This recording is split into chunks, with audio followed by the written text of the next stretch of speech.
ትንሣኤ ነግረናል። ራሱ ጌታችን መድኃኒታችን ኢየሱስ ክርስቶስ ስጋዬን የበላ ደሜን የጠጣ ዳግመኛ በመጣው ጊዜ አስነሳዋለሁ በማለት ትንሣኤ እንዳለንና የትንሣኤ ልጆች መሆናችንን እንዲህ በስብሰን የምንቀር ለምንም ትርጉም ያልተፈጠርን እንዳልሆንን ያስቀምጣል ማለት ነው። እንዲሁም ደግሞ ትንሣኤ ሙታን ከክርስቶስ ዳግመኛ ከመጣ በኋላ ለሚኖረን ዘላለማዊ ሕይወት የመጀመሪያ ስራ መሆኑን ይነግረናል ማለት ነው። የመጀመሪያ እንግዲህ አመለጠን እያላችሁ ያላችሁ አላመለጣችሁም። ትናንት የተማርነው ነው እየደገምኩ ያለሁት። ገና የዛሬው ትምህርት አልጀመረም፣ እየደገምነው ነው። ስለዚህ ተረጋጉና ስሙ። ስለዚህ ትንሣኤ ሙታን ክርስቶስ ዳግመኛ ከመጣ በኋላ ለሚኖረን ዘለዓለማዊ ሕይወት የመጀመሪያ የሚሆነው ስራ ሙታን ዘለዓለማዊ ሆነው መነሳት ነው ማለት ነው። ስለዚህ ለዛ የመጀመሪያው መንገዳችን የሚሆነው ትንሣኤ ሙታን ነው ማለት ነው።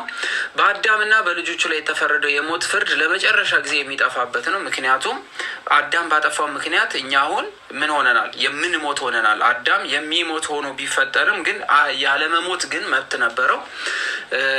የሚሞት ሆኖ ወይም ደግሞ የሚሞትም የማይሞትም ፍቃዱ በራሱ እንዲሆን ተደርጎ የተሰጠው ቢሆንም አዳም ግን በራሱ ምክንያት ሞት በራሱ ላይ አምጥቷልና የልጅ ልጆች የሆንን እኛ ሁላችንም ይህንን ሞት እንሞታለን። ምክንያቱም እና አዳም የሞቱት የነበረው የኃጢአትን ሞት ነበር የሞቱ የነበሩት። ግን እኛ ከክርስቶስ በኋላ ግን የምንሞተው ዘለዓለማዊ የሆነ ወይም ደግሞ ወደ ዘለዓለማዊ ይሄ የማይሞት የማይበሰብስ የነበረው ወደ ማይበሰብስ ስጋ የምንሻገርበት ይሄ ሞት ይገዛን የነበር ነው ወደ ማንሞትበት ዘለዓለማዊነት የምንሻገርበት ነው እንጂ አዳምና ሔዋን ያጠፉት የሞት ቅጣት በዚህ ሞት ውስጥ እያገኘ ነው አይደለም። ምክንያቱም ክርስቶስን ያመኑ ሁሉ ከዛ ቅጣት ነፃነት ተሰጥቶናል። ባሪያዎች አይደለንም፣ እኛ ልጆች ተብለን ተጠርተናል። እና አሁን እየሞትን ያለ ነው አዳም ባጠፋው ጥፋት ምክንያት እኛ ኃጢአት ሰርተን ነው እየሞትን ያለ ነው ምናምን የሚል አይነት ነገር እንደዚህ አይነት ሀሳብ ለአዲስ ኪዳን ልጆች አይሰራም ማለት ነው። ስለዚህ ይህንን ሀሳብ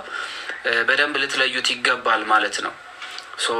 ልንለየው ይገባል። ግን የማይሞት የነበረው አዳም በማጥፋቱ ምክንያት አሁን ሞት ያገኘናል። ግን ይሄ ሞት ለሲኦል ሳይሆን ይሄ ሞት ዘላለማዊ ለመሆን የምንሞተው ሞት ነው።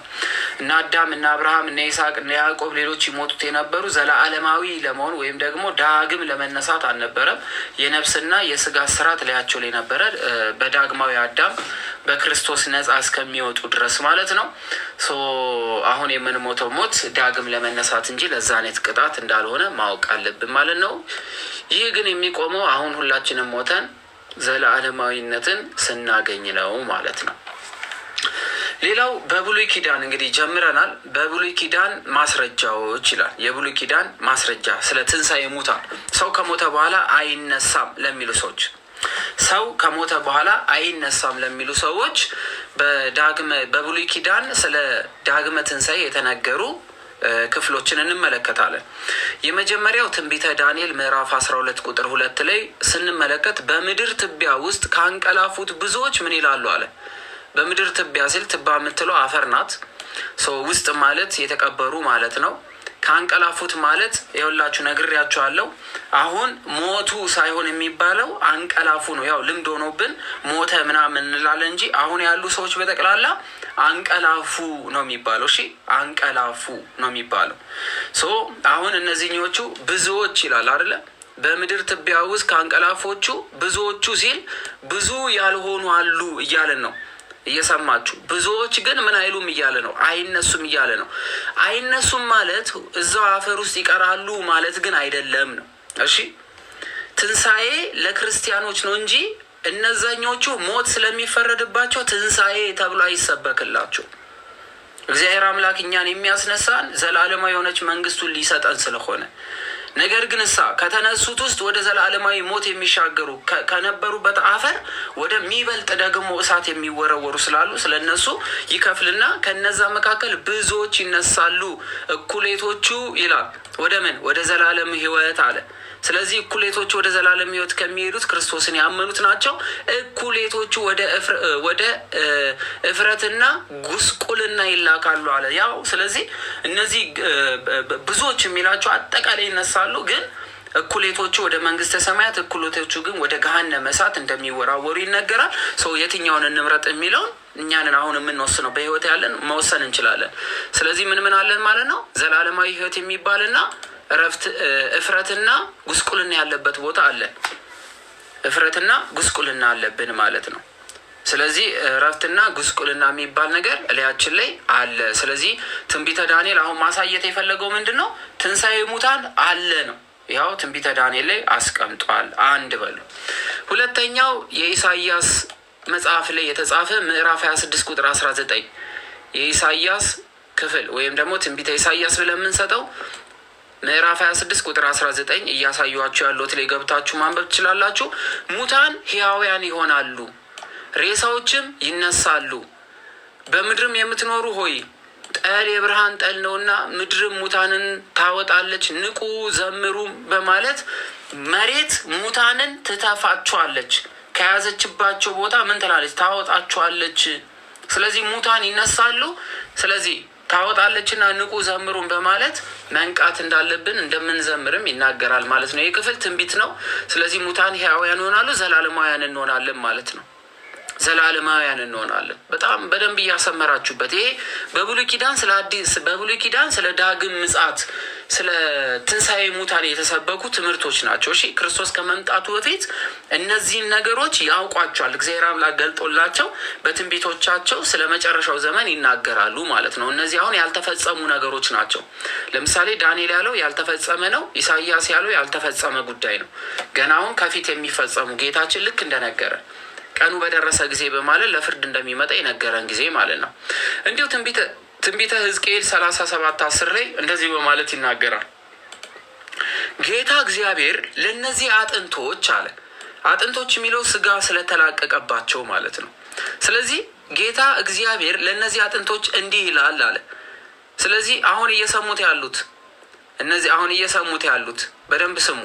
ጌታ እግዚአብሔር ለእነዚህ አጥንቶች እንዲህ ይላል አለ። አጥንቶች የተባሉት በህይወት ያሉት ወይስ የሌሉት? በህይወት ያሉ የሌሉ? አሁን እግዚአብሔር እያናገራቸው ያለው በህይወት ያሉትን የሌሉትን። አሁን ይህን ክፍል ይዩት እስኪ። ጌታ እግዚአብሔር ለእነዚህ አጥንቶች እንዲህ ይላል፣ እነሆ ትንፋሽ አገባባችኋለሁ። የሌሉትን ነው። በደንብ እየሰማችሁ። በህይወትም ትኖራላችሁ አለ። ትንፋሽንም አገባባችኋለሁ፣ በህይወትም ትኖራላችሁ፣ እኔም እግዚአብሔር እንደሆንኩ ታውቃላችሁ። አያጽናናንም ታዲያ?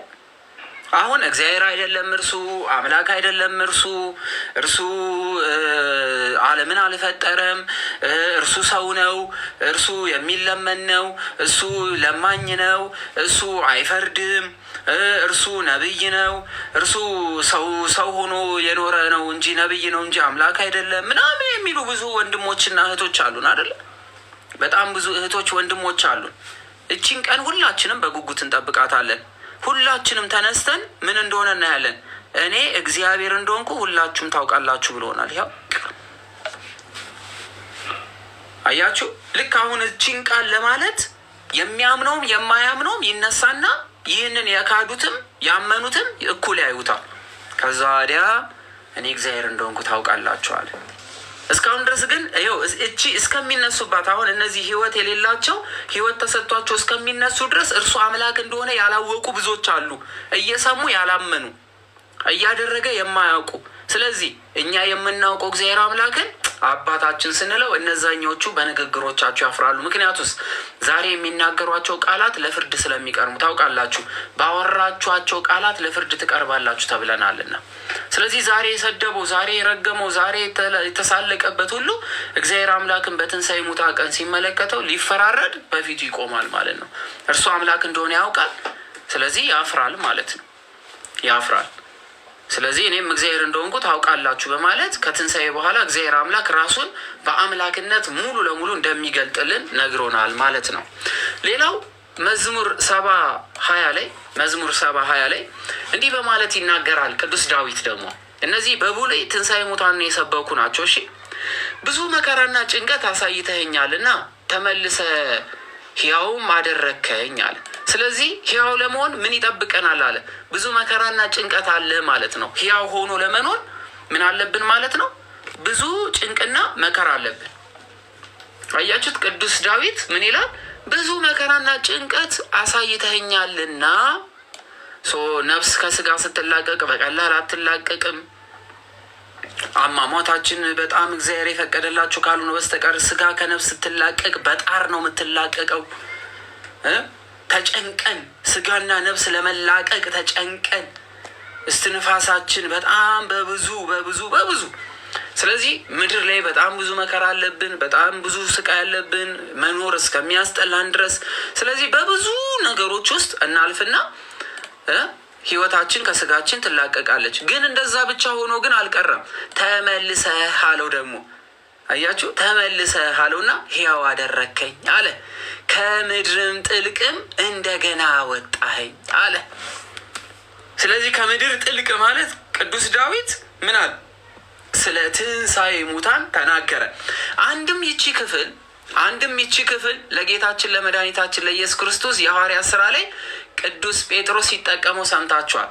ሂዱ ዳዊት ይህንን ቃል ተናግሮ ነበረ መዝሙር 70:20 ላይ ያለውን አላቸው። እነዚህ የአይሁድ ሰዎችን ታስታውሱ ከነበረ ስለማን ይህን አደረጋችሁ ተብሎ በተጠየቁበት በዛ ክፍል ላይ ምን አለ? መዝሙር 70:20 ላይ ያለውን ጠቀሰላቸውና በብዙ መከራ ጭንቀት አሳይተኸኛል፣ ተመልሰህ ሕያው አደረከኝ፣ ከምድርም ጥልቅ አወጣኝ እንደገና ይላል።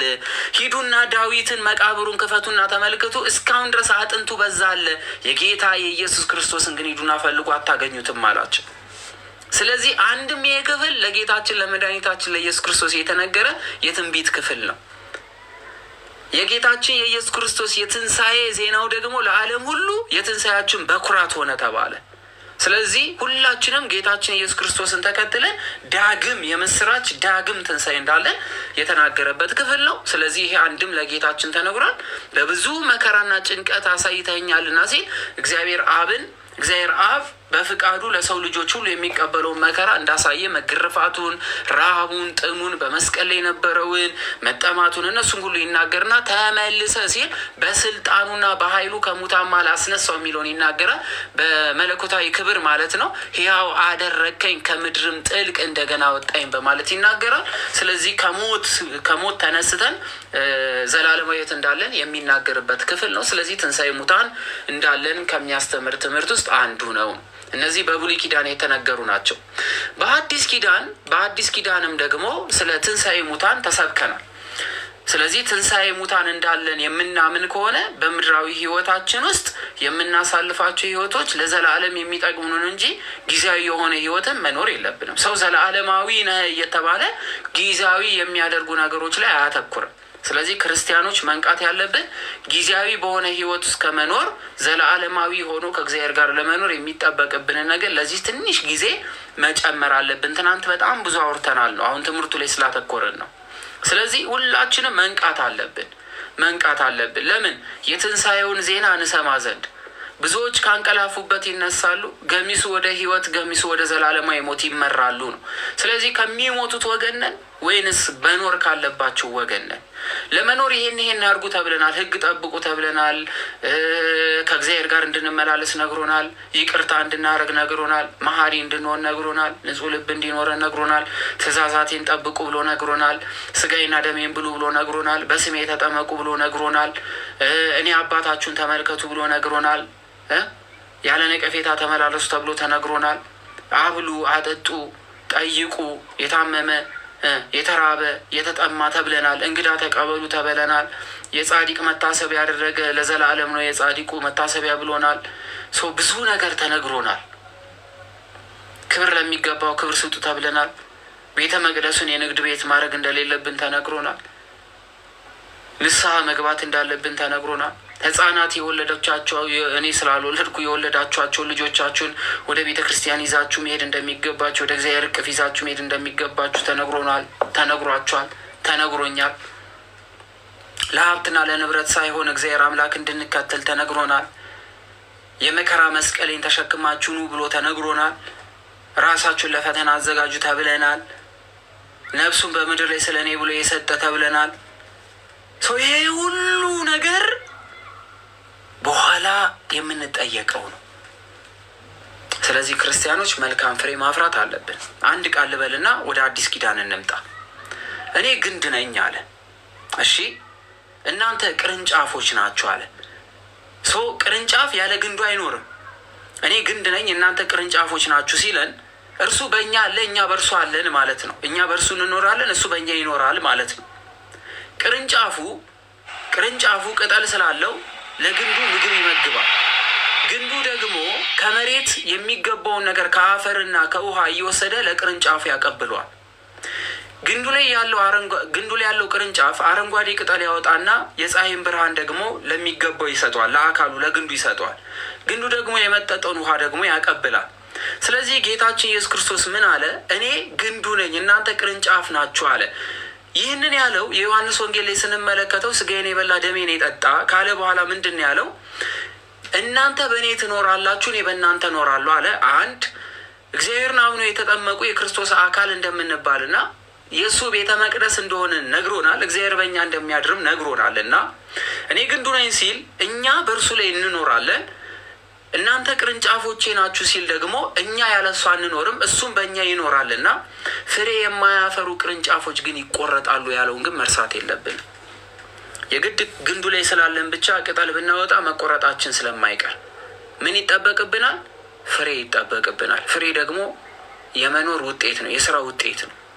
ለዚህ እኮ ነው ክፋቱም እንደ ክፋቱ፣ መልካሙም እንደ መልካምነቱ፣ ጻድቁም እንደ ጽድቁ ሁሉም ዋጋ ከኔ አለ፣ ፈጥኜ እመጣለሁ፣ ለእያንዳንዱ እንደ ስራው መጠን ዋጋ ከፍለዋለሁ በማለት እንደ ስራው መጠን ዋጋ ሊከፍል የተዘጋጀ እግዚአብሔር አምላክ እንደሚመጣ ያለው ማለት ነው። ስለዚህ እነዚህ ነገሮች በደንብ አድርገን ልናውቅ ይገባል። ስራ ይጠበቅብናል ማለት ነው። የምን ስራ?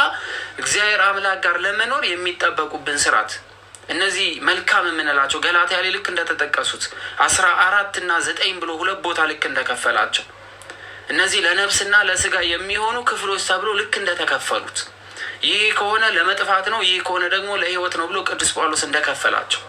ስለዚህ እነዚህ ነገሮች ሊኖሩን ይገባሉ። ሰው 3 ነገር በጣም ጠንክሮ ሊኖረው ይችላል። እምነት፣ ተስፋና ፍቅር ሊኖረው ይችላል።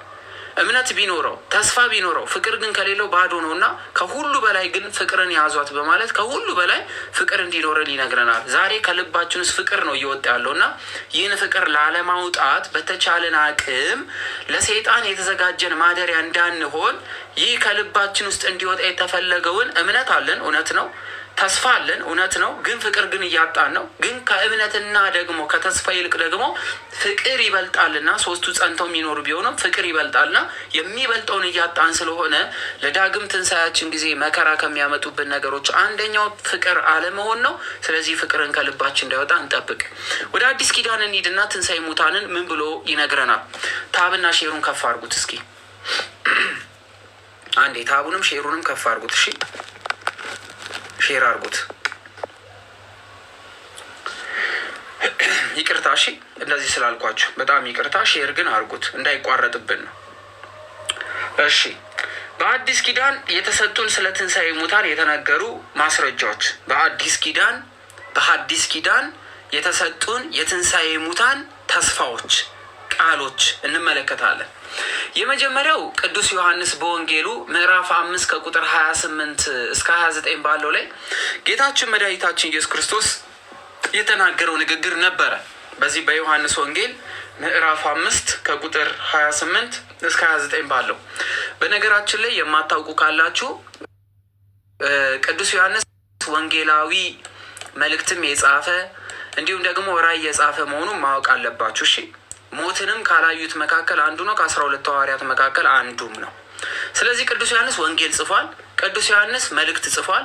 ቅዱስ ዮሐንስ ራእይ ጽፎልናል። ስለዚህ እነዚህን 3 ነገሮች ጽፏልና ስለ ቅዱስ ዮሐንስ እንዳትረሱ። ምናልባት ዛሬን ትምህርት ከጨረስን እግዚአብሔር ከፈቀደልን ነገ የቅዱስ ዮሐንስን መልእክት ምዕራፍ 1 ብለን ነገ እንጀምራለን። ወደ መሰረታዊ የቅዱስ ጳውሎስ ወደ መሰረታዊው የመጽሐፍ ቅዱስ ትምህርት እንመለሳለን ማለት ነው። ይሄ እንድትረዱና ጠንከር ብለን የምንማረውን እንድንረዳው የሚደረግ ነው ማለት ነው። ስለዚህ ሁላችሁ በነቃ ሁኔታ ትምህርታችን እንከታተላለን። እግዚአብሔር አምላክ ለዛ ይፍቀድልን። ቅዱስ ዮሐንስ በዚህ በምዕራፍ 5 ቁጥር 28 ላይ ጌታችን ኢየሱስ ክርስቶስ በተለይ ከዚህ ከቁጥር 18 ጀምሮ ምዕራፍ 5 ላይ ስትመለከቱት አይሁዳውያኖች ጌታችን መድኃኒታችን ኢየሱስ ክርስቶስን ሰው ብቻ አድርገው ይመለከቱ ስለነበረ ሊገሉት የፈለጉት እሁድን ሻረ ብቻ ሳይሆን እንዴት ራሱን ከእግዚአብሔር ጋር ያስተካክላል በሚል ርዕስ ተነስተው ሊገሉት እንደፈለጉ ጌታ ኢየሱስ ክርስቶስ ተናግሯል። ቅዱስ ዮሐንስም በወንጌሉ ላይ ጽፎታል ማለት ነው። ከዛ ወዲያ ምን አለ? አባቴ እስከዛሬ ይሰራል እኔም እሰራለሁ አለ። አንድ አባቴ በራሱ ሕይወት እንዳለው እኔም ልጅም ለሚወዳቸው ሁሉ ሕይወትን ይሰጣል አለ። እኔን የሚቀበል አባቴን ይቀበላል፣ እኔን ያልተቀበለ አባቴን አይቀበልም እያለ ተናገረ። በጣም ብዙ ነገሮችን ነገረን ማለት ነው። እና ከዛ ወዲያ ቁጥር 28 እስከ 29 ባለው ላይ እንደዚህ አለ። በመቃብር ያሉት ሁሉ ድምፁን የሚሰሙበት ሰዓት ይመጣል አለ። በመቃብር ያሉት ሁሉ የማንን? የእግዚአብሔርን ድምፅ የሚሰሙበት፣ እነዛ የመለከት ድምፆችን የሚሰሙበት ጊዜ ይመጣል አለ። ስለዚህ በስብሰን የምንቀር አይደለም፣ ሞተን የምንቀር አይደለም። አንዳንድ ሰው በቃ ከሞተ በኋላ ማይነሳ ይመስለዋል። እና ይህ ምስራች ነው። በቃ ልክ የሆነ ሰው ልንቀብር ስንሄድ ትንሣኤ ያለው ምናምን ማለት አለብን። ስለዚህ እሱ ነው የሚያጽናና። ኧረ ዳግም እኮ አይሞትም ይሄ ሰው ምናምን ብለን በቃ ደስ ይለናል። ትልቁ ነገር ግን በህይወታችን የሚገባን ነገር ይኖረን ነው ትልቁ ነገር። መልካምም ያደረጉ አለ። ምን ያደረጉ? መልካም ያደረጉ። እያያችሁ ምን ያደረጉ? መልካም ያደረጉ። መልካም ማድረግ ሃይማኖተኝነት ነው ወይንስ የስራ ውጤት ነው? መልካም ነው መልካም አይደለም የሚባለው? መልካም ለመባል የስራ ውጤት ነው መልካም ነው የሚያስብለው ወይንስ ሃይማኖቱ ነው መልካም የሚያስብለው? እስኪ መልካም አድርገሃል ለመባል አንድ ሰው ምን ማድረግ አለበት? እስቲ መልካም አድርገሃል ለማለት የስራ ውጤት አይደል? ይሄ መልካም ነው፣ ምግባሩ መልካም ነው የሚባለው በመኖር ውስጥ አይደል የሚያሳየው። ይሄ ሰው በምግባሩ መልካም ነው የሚባለው፣ ጥሩ ነው የሚባለው በስራው ነው። ስለዚህ ምን አለ ቅዱስ ዮሐንስ እዚህ ክፍል ላይ? መልካምም ያደረጉ ለህይወት ለትንሣኤ አለ። ለህይወት ለትንሣኤ። አያችሁ፣ የስራ ውጤቱ መልካም የሆነለት። የዚህን የስራ ውጤት የምንመለከትባቸው ክፍሎች አሉ። እሱ ወንጌል ስንማር እናያለን። በተለይ 4ቱን ወንጌል አልተማርንም እና ከአሁን በፊት ለነበሩ ተሰጥቻለሁ። ግን እንደ አዲስ ስለምንማረው ወንጌሉንም ብትንትን አድርገን እግዚአብሔር በረዳን አባቶችን እየጠራን ወንድሞችን እየጠራን የእግዚአብሔርን ወንጌል በትክክል መስበክ የሚችሉትን እየጠራን አብረን እንማማራለን። መምህራን እንጋብዛለን። 4ቱን ወንጌል እንማራለን እግዚአብሔር ከረዳ። የሐዋርያት ስራን እንመለከተዋለን። እግዚአብሔር ያጽናን። እዛ ላይ እንመለከተዋለን። ይሄ ክፍል መልካም ማድረግ ምንድን ነው? እስቲ መልካም አድርጉ የተባለው ምንድን ነው እንዳለ ግን መልካም ያደረጉ ሰዎች ለምን አለ? የእግዚአብሔርን ቃል የሚሰሙት ለትንሣኤ፣ ለህይወት ትንሣኤ፣ ለዘለዓለም ለመኖር። እሺ ሌላ የሚነሱትም ሰዎች አሉ። ማን? ክፉም ያደረጉ ለፍርድ ትንሣኤ ይወጣሉና በዚህ አታድንቁ አላቸው። አሁን በምታዩት አታድንቁ። አሁን በምታዩት ምን አትበሉ? አታድንቁ። ከዚህ የበለጠ ገና ትመለከታላችሁ እያለ ከዚህ የበለጠ ገና ትመለከታላችሁ። ስለዚህ እግዚአብሔር አምላክ ምን አለው? ብዙ ነገር ይሰጠናል። ለፍርድ ሳይሆን ለህይወት ያርግልን እግዚአብሔር አምላክ ትንሣኤያችንን። እግዚአብሔር አምላክ ያለ ነቀፌታ ያገኛል።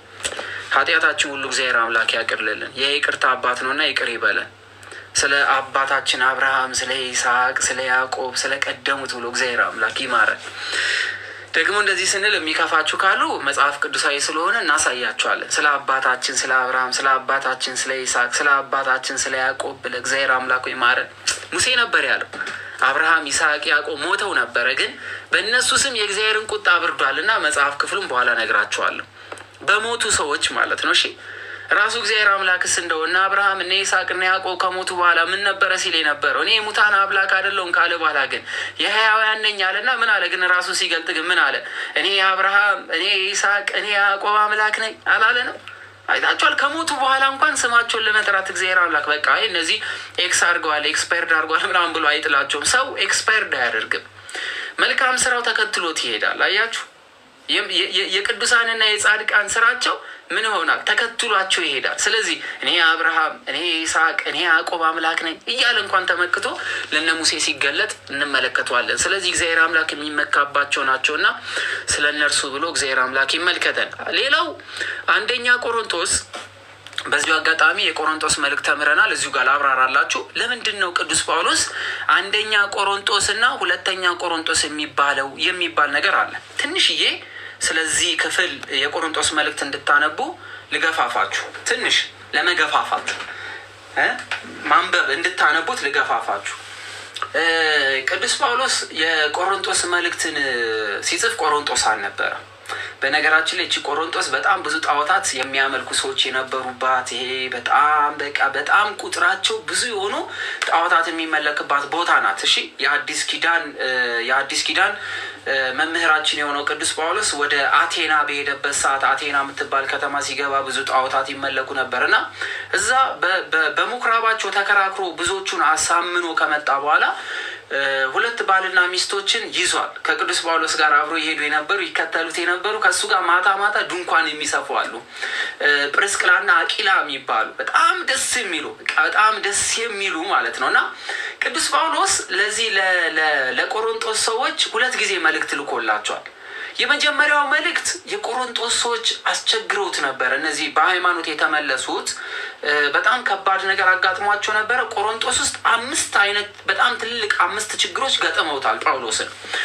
ወቅቱ ላይ እዛ አልነበረም፣ ሌላ ቦታ ነበረ እና ጳውሎስ 5 ትልልቅ ችግሮች ገጠሙት። የመጀመሪያው ይሄ ሁሉም አውደ ምሕረት ላይ ይቆምና አውደ ምሕረት ማለት ከአዲስ ኪዳን በኋላ የምህረት ኪዳን የሚነገርባት ማለት ነው። እሺ የምህረት ቃል የምንማርባት ይሄ የአዲስ ኪዳን ትምህርት የምንማርባት ቦታ ላይ ቆሞ ስለሚያስተምሩ አውደ ምሕረት እንላለን። እና እዛ ቆሞ ሲያስተምሩ ሁሉም ሰዎች በደንብ እየሰማችሁ ሁሉም ሰዎች የየራሳቸው መድረክ ላይ ቆመው በተለያየ ልሳን ያወሩ ነበር። ለምሳሌ ልሳን ማለት ሰዎች በማይገባቸው በአንድ ቤተ መቅደስ ውስጥ ሁሉም የተለያየ ቋንቋ ያወራ ነበረ እና መደማመጥ የለውም።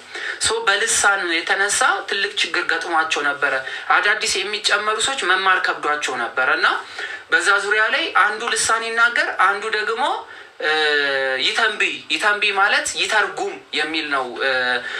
የትርጓሜ መጽሐፋችን የሚናገሩ አንዱ ልሳን ሲናገር አንደኛው ትርጉም የሚችለው ይተርጉም በማለት ቅዱስ ጳውሎስ ነግሯቸዋል። እና የመጀመሪያው መልእክት የጻፈበት ምክንያት አንዱ ይሄ ነው።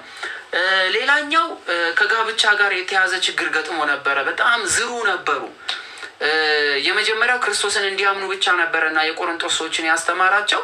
ሲመለስና ስለነሱ ሲሰማ ግን እነዚህ ከጣዖት አምላኪዎች ጋር መጋባት፣ በተለይ አንደኛው ደግሞ የእንጀራ እናቱን ጭምር አግብቶ በዛው ቤተ መቅደስ ውስጥ ይመላለስ ነበረና እንዴት የእንጀራ እናትን ታገባለህ? ጋብቻ ክቡር ነው። በዛ ላይ ደግሞ አንድ ሰው ለአንድ ነው የሚል ትምህርት ለመስጠት የመጀመሪያው መልእክት ልኳል። ሌላው ደግሞ እነዚህ አይሁዳውያን የተባሉና ከዚህ ከጣዖት አምልኮት የተመለሱ ግጭት ውስጥ ነበሩ። ይሄ ልክ ሮሜ ላይ ልክ እንዳጋጠመው ካልተገረዛችሁ በስተቀር እኛ ጋር መምጣት አትችሉም፣ ካልተገረዛችሁ በስተቀር ቤተ መቅደስ ውስጥ መግባት አትችሉም፣ በአዲስ ኪዳን ጥምቀት ምናምን የለም የሚል የሐሰት ትምህርት የሚያስተምሩ ሰዎች መሀላቸው ገብተው ስለነበረ እነዛኞቹ አንድ ቤተ መቅደስ ውስጥ የነበሩ ሕግ የሚያከብሩና አዲስ የተጨመሩ ክርስቲያኖች ጦርነት ጀምረው ነበረ። ግጭት፣ አንድ ላይ አይቆሙም፣ አንድ ላይ አያመሰግኑም፣ አንድ ላይ አይነበሩም፣ አንዱን ይጸየፍ ነበረ። እነዚህኞቹ እናንተ ታዲያ ምን አረጋችሁ? የሙሴ ከምን አዳናችሁ? ክርስቶስ ቢመጣል እንደ ዳናችሁት ምናምን ብለው ለአብርሃም የተገባቸውን ያቺ ቃል ኪዳን ለእነሱ እንደተረፈቻቸው ንቀው እነዚህኞቹን ይናገሩ ነበር እና መሀላቸው ገብቶ እረፉ የሚል ትምህርት ለማስተማር ነው። ሌላው ትንሣኤ ሙታን ክርስቶስ እንጂ እኛ የለንም ብለው እንዲያምኑ አድርጓቸው ነበረ። በተለይ እነዚህ ሰዶቃያን የሚባሉ አሉ። በጣም ከአይሁድ ፈሪሳውያን ከሚባሉት የባሰ ነገር። ሰዶቃያንና ፈሪሳውያን ሲባል ሰምታችሁ ይሆናል። ሁለቱ የተለያዩ ናቸው። እስራኤል ውስጥ ቢኖሩም አንድ አይደሉም። ፈሪሳውያኖች ትንሣኤ ሙታን ያምናሉ። ከሞት በኋላ ሕይወት አለ ብለው ያምናሉ። መላእክት አሉ ብለው ያምናሉ። መንፈስ አለ ብለው ያምናሉ። ስለ ትንሣኤ ሙታን ያምናሉ። ሰዶቃያኖች ግን እንደዚህ አይነት እምነት የላቸውም። አንድ ሰው ከሞተ በኋላ ሞተ ነው በቃ፣ ትንሣኤ የለውም፣ መንፈስ ቅዱስ የሚባል የለም፣ መላእክት የሚባል የለም፣ መንፈስ የሚባል ነገር የለም ብለው የሚያስቡ ናቸው።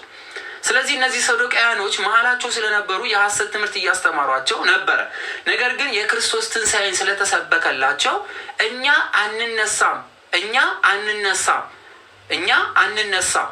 ኢየሱስ ግን ተነስቷል ብለው ያስቡ ነበርና ቅዱስ ጳውሎስ በጣም የመጀመሪያ መልእክቱ ላይ ከመላክ ወይም የመጀመሪያው መልእክቱ ላይ መላክ ያስፈለገበት ዋነኛው ምክንያቱ ትንሣኤ ሙታን አላችሁ፣ እንደዛ ካልሆነ ይላቸዋል። የቆሮንቶስ ሰዎችን እያየን ስለሆነ እንደዛ ካልሆነ መሰደዳችን መታሰራችን፣ መገፋታችን፣ መከራ መቀበላችን ምን ትርጉም አለው? ከኛ በፊት ያንቀላፉት ለምን አንቀላፉ? በማለት የነ እስጢፋኖስን ይናገራል። ለምሳሌ እነዚህ እስጢፋኖስ ለምንድን ነው ታዲያ አንቀላፎ ይላቸዋል። ከኛ በፊት የነበሩ ለምንድነው ሞት የተመለከቱ? ታዲያ የነዛ ሁሉ ጽናት፣ ያ ሁሉ መከራ መቀበል እንደ ክርስቶስ ትንሣኤ ከሌላቸው ታዲያ ምንድን ነው ጥቅሙ? በማለት የቆሮንቶስ ሰዎችን ይናገራቸዋል ማለት ነው። ሌላው በዚህ በአንደኛ ቆሮንቶስ መልእክቱ ላይ በጣም ሊናገርና ደግሞ ሊያስተምር የፈለገው ሴቶች በአደባባይ የመቆምና የማስተማር ስራ ጀምረው ነበረ፣ እንቅስቃሴ ጀምረው ነበረና ቅዱስ ጳውሎስ የመጀመሪያው መልእክት ከመላኩ የላከበት ዋነኛው ምክንያት አንደኛውም እንደዚህ አይነት ስርዓቶች በሚገባ መልኩ ቤተክርስቲያኒቷ መመራት እንዳለባት ጠንከር አድርጎ ያመጣው በዚህ በመጀመሪያ መልእክቱ በፍቅር ከተቀበላችሁ በፍቅር እቀበላችኋለሁ፣ ወደ እናንተ ፈጥኜ መምጣት ያልፈለኩት ግን በቁጣ ስለምመጣባችሁ ነው፣ ስለዚህ አስተካክሉ የሚል መልእክት ነበር የላከው። ከዛ ወዲያ ሲመለስ እስኪ የአንደኛ ቆሮንቶስ ስንት ምዕራፍ ነው ያለው? ጻፉልኝ ኮሜንት ላይ የተማራችሁ ልጆች ጻፉ፣ በዛውም ቼክ ላድርጋችሁ። አንደኛ ቆሮንቶስ ስንት ምዕራፍ አለው? ጻፉት። ስለዚህ በሁለተኛው መልእክቱ ደግሞ ቅዱስ ጳውሎስ የጻፈበት ዋነኛው ምክንያት ለቆሮንቶስ ሰዎች ስላሻሻሉ፣ ስለተለወጡ፣ እሺ ስላሉትና እንዲያስተካክሉ በመጀመሪያው መልእክት ላይ የነገራቸውን ነገር አስተካክለው ስለጠበቁት አንድም የምስጋና አንድም ስርዓትን የሰራላቸውና ጠንከር ባለ ሁኔታ ትምህርት እንዲማሩ በተለይ የሐሰት መምህራን መሀላቸው መግባታቸውንና ሐሰተኛ መሆናቸውን በተለይ ቅዱስ ጳውሎስን ከሐዋርያት ጋር አንድ አይደለም፣ ከ12ቱ ሐዋርያት ጋር አልተመረጠም፣ እሱ በራሱ ነው ሐዋርያነቱን ያወጁ የሚል ትምህርት መሀላቸው አስገብተውባቸው ስለነበረ ቅዱስ ጳውሎስ ጌታችን መድኃኒታችን ኢየሱስ ክርስቶስ እንዴት በደማስቆ ማርኮት ሐዋርያ እንዳደረገውና ይህን ተልእኮ እንደሰጠው ለመንገር ሁለተኛውን የቆሮንቶስ መልእክትን ጽፎላቸዋል ማለት ነው። ስለዚህ የመጀመሪያው 16 ሲሆን ሁለተኛው መልእክት ስንት ምዕራፍ ነው? ኮሜንት ላይ ያስቀምጡት። ስለዚህ አሁን የምናነባት በአዲስ ኪዳን የተሰጠች የትንሣኤ ሙታን ትምህርት ለመጀመሪያ ጊዜ ቅዱስ ጳውሎስ ለቆሮንቶስ ሰዎች የላከው መሆኑን ያለ 13 በትክክል ጎበዞች፣ የተማራችሁ ጎበዞች፣ እግዚአብሔር ከእናንተ ጋር ይሁን። ቅዱስ ጳውሎስ ለቆሮንቶስ ሰዎች መልእክት የላከው በእነዚህ ምክንያት ነው የሚለውን ካወቅን ታዲያ አንደኛ ቆሮንቶስ ምዕራፍ 15 ቁጥር 52 ላይ ምን አላቸው የሚለውን ስለ ትንሣኤ ሙታን እነሆ አንድ ሚስጥር እነግራችኋለሁ አለ። እናንተ ሁሉን ነገር ሚስጥር ታረጉታላችሁ ተብላችሁ አታውቁም? ሚስጥረ ትንሣኤ ሙታን ስትሉ ይሄ ሚስጥር ነው። እሺ ሚስጥረ ሥላሴ ስትሉ ይሄ ሚስጥር ነው። ሚስጥረ ስጋዊ ስትሉ ኧረ ይሄ ሚስጥር ነው፣ እናንተ ቤት ሚስጥር ይበዛል አሉና ቅዱስ ጳውሎስስ ምን አለ? ምን አለ? አንድ ሚስጥር አለ። ይኸውላችሁ ማይነገር ሆኖ እኮ አይደለም፣ ለማመን ከባድ ስለሆነ ምን አላቸው? አንድ ሚስጥር አላቸው፣ እነግራችኋለሁ። አያችሁት ሚስጥር መሆኑን። ሁላችን አናንቀላፋም፣ ነገር ግን የኋለኛው መለከት ሲነፋ ሁላችን በድንገት በቅጽበት ዓይን እንለወጣለን አለ። ስለዚህ የመችኛው የኋለኛው ሲል የመጨረሻው ሶስተኛው መለከት ሲነፋ የምንነሳለን። ወዲያው ሞተው የሚነሱ ወዲያው አንቀላፍተው ስጋቸው ሳይበሰብስ አጥንታቸው ሳይረግፍ ልክ ክርስቶስ ከመምጣቱ በፊት አንቀላፍተው ወዲያው የሚነሱ የስጋ መበስበስ የማያጋጥማቸው ግን የሚያንቀላፉ ወዲያው ሞተው የሚነሱ ማለት ነው። ስለዚህ ይሄ ሶስተኛው መለከት ነው የሚነፋው። ስለዚህ የኋለኛው ላይ የመጨረሻው መለከት ማለት ነው። ሲነፋ ሁላችን በድንገት በቅጽበት ዓይን እንለወጣለን አለ። መለከት ይነፋልና ሙታንም የማይበሰብሱ ሆነው ይነሳሉ አለ። ሙታን ምን የማይሉ የማይበሰብሱ ሆነው ምን እንላለን? ይነሳሉ። እኛም አለ። እኛም ሲል ማን ማለቱ ነው? ማን ማለቱ ነው? ራሱን አይደለ? ራሱን። ስለዚህ እኛም እንለወጣለን። ስለዚህ ቅዱስ ጳውሎስ ምን እየጠበቀ ነው? ትንሣኤ ሙታንን፣ የትንሣኤ ሙታንን ትምህርት የሰበከን ቅዱስ ጳውሎስ ምን ይጠብቃል ማለት ነው? ከእኛ ጋር እኩል ሊነሳ ትንሣኤ ሙታንን ይጠብቃል። እሱ 3 መለኮቶች አሉበት። ለምን? ስጋው መበስበስን፣ አጥንቱ መቅረትን፣ ነፍስ መለየትን አጋጥሞታልና። ስለዚህ የቅዱስ ጳውሎስ አካል አሁን ለምሳሌ ቅዱስ አካሉ ሮም ነው የምናገኘው፣ ጣሊያን ውስጥ እናገኘዋለን። ስለዚህ ጣሊያን የሚገኘው የቅዱስ ጳውሎስ አጽሙ መጀመሪያ ከጅማት ጋር ይሰበሰባል። በሁለተኛው መለከት ስጋ ይለብሳል። ሶስተኛው መለከት ላይ ነፍስ ይዘራል። ስለዚህ በ3 መለከት ከሚነሱት መሀል አንዱ ቅዱስ ጳውሎስ ይሆናል ማለት ነው ባስተማረን ትምህርት። የማቴዎስ ወንጌል ምዕራፍ 25 ከቁጥር 31 እስከ 32 ላይ ያለውን ስንመለከት ደግሞ ራሱ ምን አለ? የሰው ልጅ በክብሩ በሚመጣበት ጊዜ አለ። ማን የሰው ልጅ የተባለው? ከስር ጻፉልኝ። የሰው ልጅ የተባለው ማን ነው? ማን የሰው ልጅ የተባለው? ማን የሰው ልጅ የተባለው? የሰው ልጅ ተብሎ የተጠራው ማን ነው? ኢየሱስ ክርስቶስ አይደለ? በትክክል የሰው ልጅ ተብሎ ተጠርቷል። የሰው ልጅ ተብሏል። የማን ልጅ ማለት ነው? የሰው ልጅ ያስባለው የማን ልጅ ስለሆነ ነው? ክርስቶስ የሰው ልጅ እንዲባል የሆነበት በማን ምክንያት ነው? በማን ምክንያት ነው? ኢየሱስ ክርስቶስ የሰው ልጅ ተብሏል። ስለዚህ የማን ልጅ ነው? የሰው ከተባለ የማን ልጅ ይሆናል ማለት ነው? አብን እናስገባዋለን? እንደዚህ ጋር አናስገባውም። የሰው ልጅ ከተባለ የእመቤታችን የቅድስት ድንግል ማርያም ልጅ ማን? ኢየሱስ ክርስቶስ። በጣም የእግዚአብሔር ልጅ ሲሎስ የማን ልጅ ማለት ነው? በዛውም እስቲ ፈተና እየተማርን ነው። የእግዚአብሔር ልጅ ሲሎ የማን ልጅ ማለት ነው? የእግዚአብሔር ልጅ ተብሎ ተጠርቷልና የማን ልጅ ማለት ነው? የማን ልጅ ማለት ነው? እዚህ ጋር ደግሞ የአብ ልጅ ማለት ነው። በጣም አሪፍ። ሁለት ልደት ማለት ነው። እሺ፣ ስለዚህ ወልድ ስንት ልደት አለው?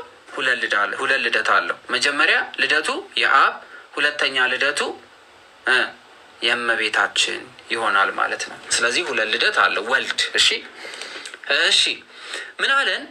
የሰው ልጅ በክብሩ በሚመጣበት ጊዜ ከእርሱም ጋር ቅዱሳን መላእክቱ ሁሉ። ስለዚህ መላእክት ቅዱሳን ይባላሉ አይባሉ? መላእክት ቅዱሳን ይባላሉ አይባሉ? ራሱ ነው ጌታችን ኢየሱስ ክርስቶስ እየተናገረ ያለው። መላእክት ምን ይባላሉ? ምን ይባላሉ? ቅዱሳን ይባላሉ። ቅዱሳን ይባላሉ። መላእክት ቅዱሳን ይባላሉ። በዚህን ጊዜ በክብሩ ዙፋን ይቀመጣል። አሕዛብ ሁሉ በፊቱ ይሰበሰባሉ። አሕዛብ ማለት ብዙ ሕዝብ ማለት ነው። ያላመነ ማለት እንዳይመስላችሁ እሺ። አሕዛብ ማለት ብዙ ሕዝብ ማለት ነው። እሺ አሁን በአዲስ ኪዳን አሕዛብ ሁሉ ሲል ብዙ ሕዝቦች ማለት ቁጥራቸው በጣም ብዙ፣ ያመነም ያላመነም አንድ ላይ ሁሉም ተሰብስበው ሲመጣ ምን ይሆናል? አሕዛብ ብዙ ሕዝብ ማለት ነው ትርጉሙ። ያላመኑ ብላችሁ እንዳትሄዱ። አሕዛብ ሁሉ በፊቱ ይሰበሰባሉ። እረኛም በጎቹን ከምኖች ይለያል? ከፍየሎቹ ይለያቸዋል። እረኛው በጎቹን ከፍየሎቹ ይለያል። ከአሕዛብ ብዙ ሕዝብ ከተባሉት ውስጥ ይለያቸዋል። እርስ በርሳቸውም ምን ይላቸዋል አለ? ይለያቸዋል አለ ማለት ነው። ስለዚህ እነዚህ የአዲስ ኪዳን ትንሣኤ ሙታን እንዳለን የሚናገር ክፍል ነው ማለት ነው። ለዚህ ቀን እግዚአብሔር አምላክ ያብቃን። ለጊዜው ከሞት የተነሱ ሰዎች ለጊዜው አንደኛ ነገሥት ምዕራፍ 17 ቁጥር 21 ላይ ኤልሳ ያስነሳው ብላቴና ሞቷል አልሞተም? ግን ከዛ ወዲያ ኤልሳ ያስነሳው ብላቴና ሞቷል አልሞተም? ሞቷል። ከተነሳ በኋላ ግን ጊዜውን ጨርሶ ምን ብሏል? ሞቷል። እሺ እንቀጥል። ሁለተኛ ነገሥት ምዕራፍ 4 ቁጥር 18 ኤልሳ ያስነሳው ብላቴና መቃብሩ ላይ ወድቆ ሞቷል።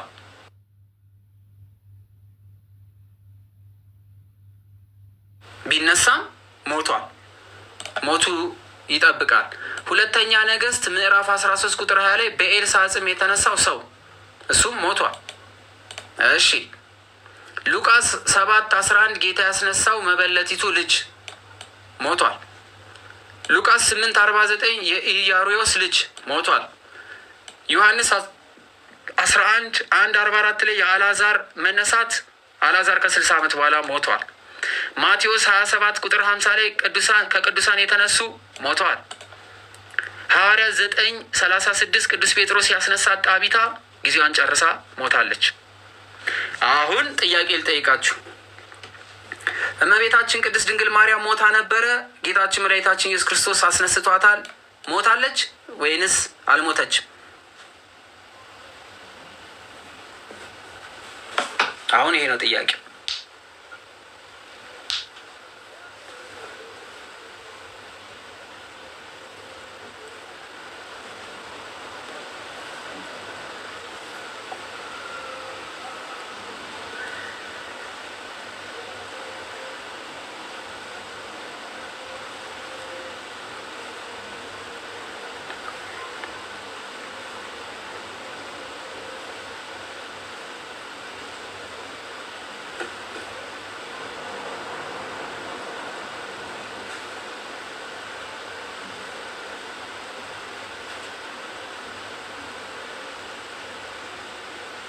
እሺ እያየን ነው።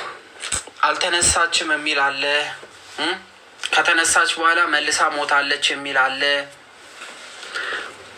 ስለዚህ መልሱ የሚሆነው እመቤታችን ቅድስት ድንግል ማርያም ሞት መቀመስ ነበረባትና ሞታለች። ለምን? የማይበሰብሰውን ስጋ ይዛ ለመነሳት የግዴታ ምን መሆን ስለነበረባት? መሞት። እንዳትረሱ፣ የማይበሰብሰውን ስጋ ለመያዝ ሞት መቅመስ ግዴታ ነውና ሞታለች።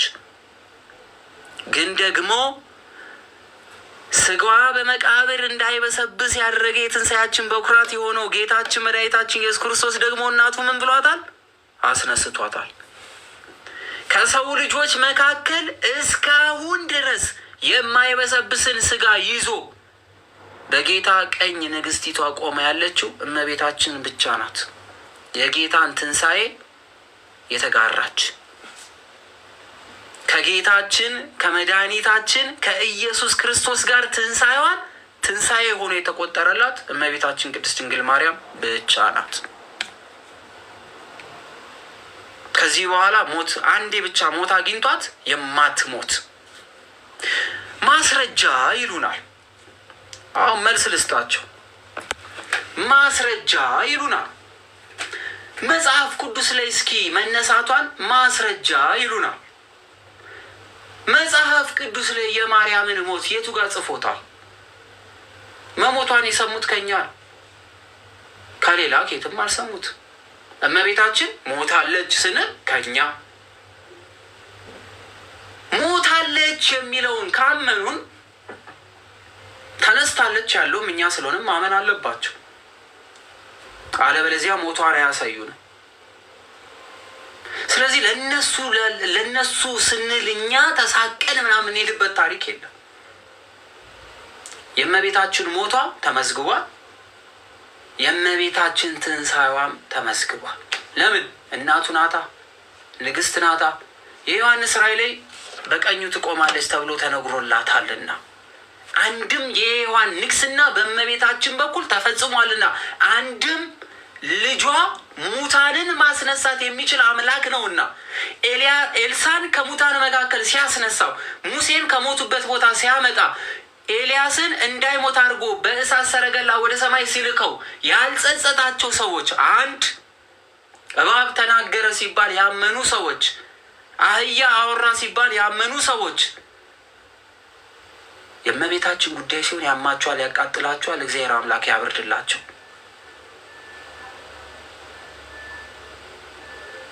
ግን ጌታችን መድኃኒታችን ኢየሱስ ክርስቶስ እናቱን ከሙታን መሀል አላደረጋትም። ክብሯን ምንም ማድረግ አንችልም። ልታዝኑ ትችላላችሁ። ንግግራችን ሊያሳምማችሁ ይችል ይሆናል። ግን እግዚአብሔር ሁሉ የሚቻለው ሰማይን ያለ ምሰሶ ምድርን ደግሞ ያለ መሰረት ያቆመ አምላክ፣ ሁሉን ሊያደርግ የሚችል እግዚአብሔር አምላክ ታላቅ ነው። በድንግልና ጸንሳ በድንግልና ወለደችው ሲባል ያልገረማቸው ሰዎች የሚገርመውን ነገር ሲያደርግባቸው ግራ ይጋባሉ። ክብር ነው።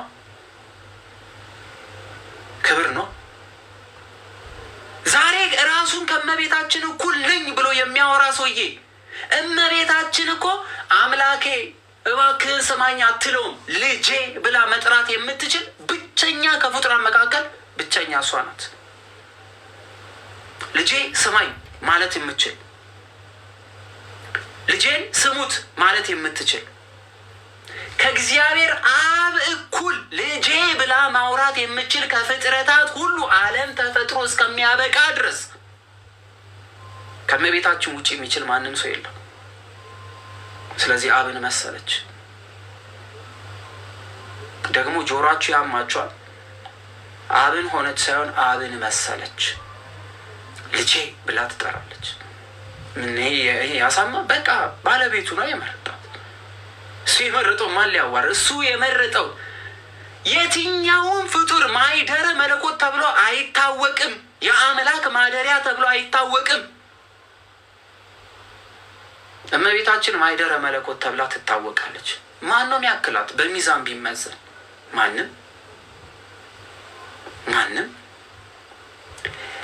እግዚአብሔር አምላክ መገበኝ እንላለን እንጂ እግዚአብሔርን መገብኩት ብሎ የሚናገር ፍጡር ማንም የለም። አምላክን መመገብ የሚችል ፍጡር የለም። እመቤታችን ግን መገብኩት ማለት ትችላለች። ያም አላ ለሌላው፣ እኛ ጋር ግን በጣም ነው የሚገርመው። ሐዋርያት 3 ዓመት ከ3 ወር ከጌታ ጋር ተመላልሰው እስከ ሞት ድረስ ወደዱት። እመቤታችን 33 ዓመት ከልጇ ጋር ነበረች። ሐዋርያት 3 ዓመት ከጌታ ጋር ሆነው በጥላቸው ሙት ማስነሳት ችሏል። እመቤታችን 33 ዓመት ከጌታ ጋር ነበረች ስታውቀው። ብዙዎች የጌታን የልብሱን ጫፍ ነክተው 12 ዓመት ከሚፈስ ደም ለመንጻት ጥረዋል። ያቺን በማድረጋቸው እምነታቸው በመጽሐፍ ቅዱስ ተመዝግቧል። ሁሉም ቢያደርጉ የእምነታቸው ልክ ታየ እንጂ የእመቤታችን ያህል ግን አምላክን የወለደ የለም። ከፍ እናድርገው። አሁንም አምላክ የትኛውንም ፍጡር እናቴ አባቴ ብሎ መጥራት አይችልም ከእመቤታችን በስተቀር። እግዚአብሔር እመቤታችንን ሲጠራት ባሪያዬ አይላትም። እናቴ፣ እምዬ፣ እሙ ብሎ ሊጠራት ይችላል። የትኛውም ፍጡር እናቴ ተብሎ ቢጠራ ወዬ ልጄ ብሎ መመለስ አይችልም። ወዬ አምላኬ ነው። እመቤታችን ቅድስት ድንግል ማርያም አንድያ ልጄ ወዬ ብላ መጥራት ግን ትችላለች። የትኛውም ሰው ከጌታ እንባ ላይ እንባ ጠርጎ አያውቅም። እመቤታችን ግን ልጇ ሲያነባ አባብለዋለች። ልጅኗ ፍጹም ሰው አይደለ? ተራብኩ ብሏል እኮ። እናቱን ለምን ራበኛ አይለም? ውሃ ጠማኝ ብሎ እንኳን የሚገሉትን ጠይቋል። እንኳን እናቱን ይቅርና ሰው ነው። እግዚአብሔር አምላክ ማንንም አስፈቅዶ አያውቅም። እናት ናትና በሕግ ይመራል ብሎ መጽሐፉ ጽፎታል። ጌታ ሰው ሲሆን ከሕግ በታች ይመራ ነበረ ብሏል። ሕግ ማለት ደግሞ ከ10ቱ ሕግጋት መካከል ለእናትና አባት ታዘዝ የሚል ነው። ጌታ ኢየሱስ ክርስቶስ ለእናቱ ታዟታል። የትኛውን ፍጡር አምላክን ማዘዝ አይችልም። የትኛውን ፍጡር አምላክን ማዘዝ አይችልም። እመቤታችን ግን ልጇን አዟለች። የትኛውን ፍጡር ደግሞ አምላክን ወልዶ ጌታዬ መድኃኒቴ ያለ የለም፣ ልጄም ብሎ መጥራት የሚችል የለም። ሁሉ በመዳኑ አዳኜ ይላል። ሁሉም ስለዳነ ቤዛዬ ይላል። ሁሉም ሰው ከክርስቶስ ሕይወትን ስላገኘ ሕይወቴ ብሎ ሊጠራው ይችላል። እመቤታችን ግን አካሌ ብላ መጥራት ትችላለች።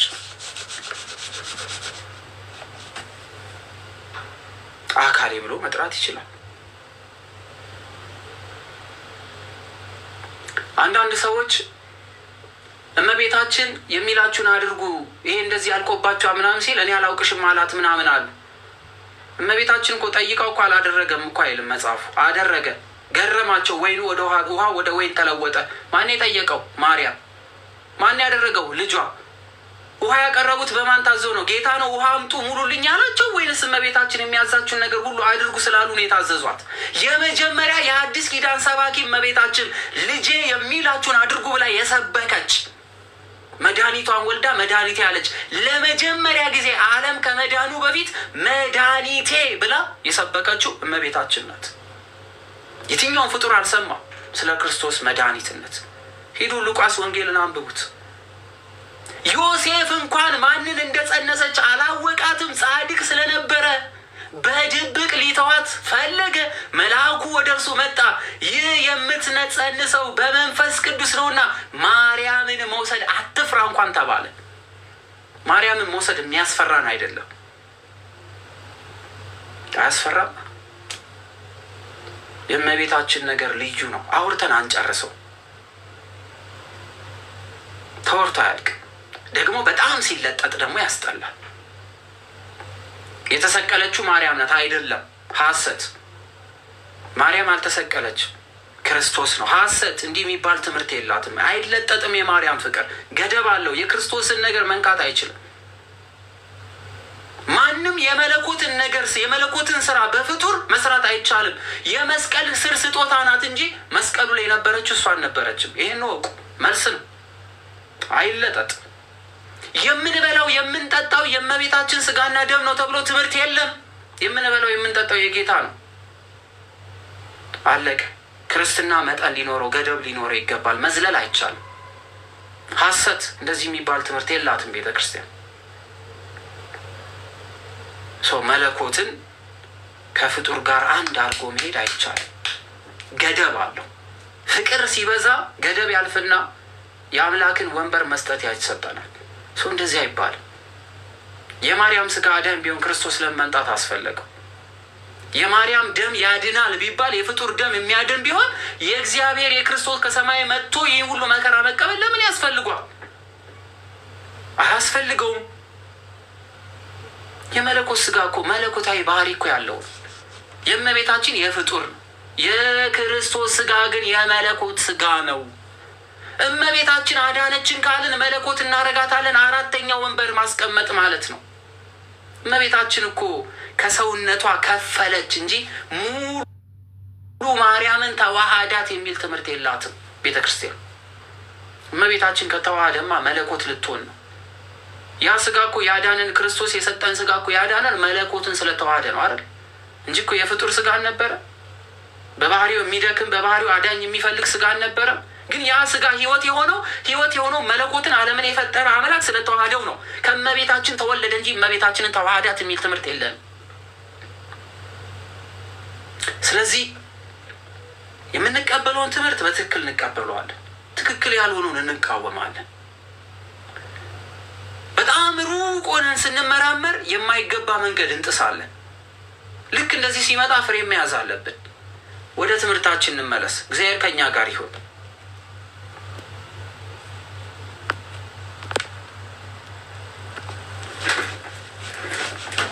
ስለዚህ ዘላለማዊ ትንሣኤ የምናገኝባቸው ክፍሎች የክርስቶስ ትንሣኤ የመጀመሪያው የክርስቶስ ትንሣኤ ዘላለማዊ ሕይወት የምናገኝበት ነው። የትንሣኤያችን በኩራት ነው። እንደ ክርስቶስ የተነሳ የለም። አልዓዛር ተነስቷል፣ ግን የክርስቶስ ትንሣኤን አይደለም የተነሳው። የክርስቶስ ድንቅ ተአምር በሙታን ላይ ያለውን ስልጣን ለማሳየት አልዓዛር ተነሳ እንጂ እንደ ክርስቶስ ያለ ትንሣኤ ማንም አልተነሳም ነበረ ከክርስቶስ በፊት። ስለዚህ ነው የትንሣኤያችን በኩራት የተባለው። በአዲስ ኪዳን ብዙዎች ተነስተዋል፣ ግን የክርስቶስ ትንሣኤ የትንሣኤ በኩራታችን ተባለ። ለምን ስንል የትንሣኤ በኩራት ነው። ስለዚህ እነዚህ ክፍሎች ላይ ስታነቡ የክርስቶስ ትንሣኤ ዘላለማዊ ትንሣኤ መሆኑን እናያለን። ታዲያ የቅድስት ድንግል ማርያም ትንሣኤ ምንድን ነው ስንል በመጨረሻ ቀን ሁላችን የምንነሳውን ትንሣኤ እመቤታችን ቀድማ ተነስታለች። ለምን የሚል ካለ አምላክን ሲያገኘው ይጠይቅ። አምላክን ሄዶ ይጠይቅ። ለምን እንዴት ሰውን ትፈጥራለህ ተብሎ ማይጠየቅ አምላክ፣ እንዴት ከፍጡር ትወለዳለህ ተብሎ ማይጠየቅ አምላክ፣ እንዴት ሰው ሆንክ ተብሎ ማይጠየቅ አምላክ፣ ለምን መጀመሪያ በቃል ለምንድን ነው በቃል ያላዳንከን ለምን ተሰቀልክ ተብሎ ማይጠየቅ አምላክ፣ ሰውን በሁለት እግሩ የሚራመድ አድርገህ ለምን ፈጠርክ ተብሎ ማይጠየቅ አምላክ፣ ሴቶችን ለምን ሴት አደረክ ወንዶችን ለምን ወንድ አደረክ ተብሎ የማይጠየቅ አምላክ፣ ለምን ለእንስሳት ትንሣኤ አልሰጠም ተብሎ የማይጠየቅ አምላክ፣ ለምን ሰይጣንን አላዳንከውም ተሰቅለ ተብሎ የማይጠየቅ አምላክ፣ ባለሙሉ ስልጣን ባለሙሉ መብት ሸክላ ሰሪ ተብሎ የተነገረለት ክርስቶስ ድንቅ ነገር አድርጓል። እንዴት ተነሳች ካለ ስትሞት ጌታን ታገኘዋለህ። እንዴት ማርያምን አስነሳት ብለህ ጠይቀው። ያኔ መልሱን ታገኛለህ። ሞቷን የነገርናችሁ እኛ ነን፣ ትንሣኤዋን ትቀበላላችሁ። አለመቀበልም መብት ነው፣ መውቀስ ግን አትችሉም። እኛ እናምናለን። ይሄ እኛ እምነት ነው። ድንጋይም እንጨትም ምንም ብናመልክ ማንም አያገባው። ይሄ እኛ እምነት ነው። እኛ ባመንነው እምነት ከተሳሳተን እግዚአብሔር ፊት ስለምንቆም እንጠየቅበታለን። አታድርቁን። አለቀ። ሞቷን የነገርናችሁ እኛ፣ ትንሣኤዋን የነገርናችሁ እኛ።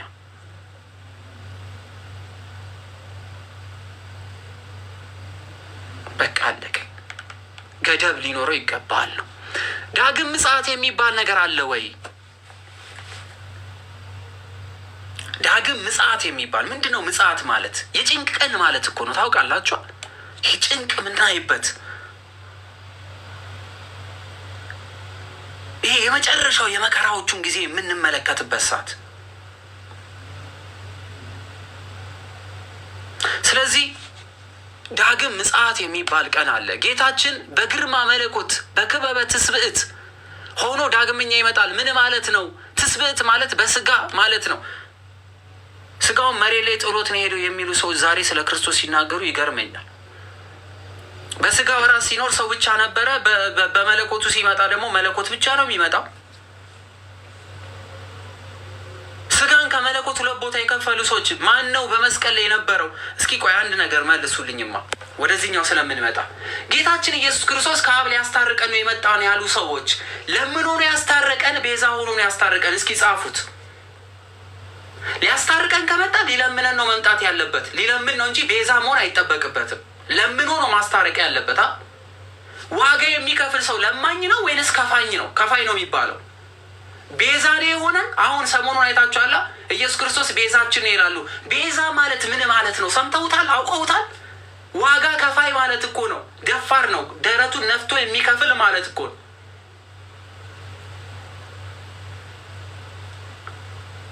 እንዴ ሊለምን የመጣው ከማን? ከአብ። ኦኬ እሺ እንበል። ከአብ ጋር የሚለምንልን ከሆነ መንፈስ ቅዱስ ጋርስ መቼ ነው የምንታረቀው? የሥላሴን ትምህርት ካመኑ ወንድሞቻችን የሥላሴን ትምህርት የሚያምኑ ከሆነ ከአብ ጋር ከሆነ ያስታረቀን ከመንፈስ ቅዱስ ጋር መቼ ነው የታረቀን? ጥያቄው ይሄ ነው። መቼ ነው የታረቀን?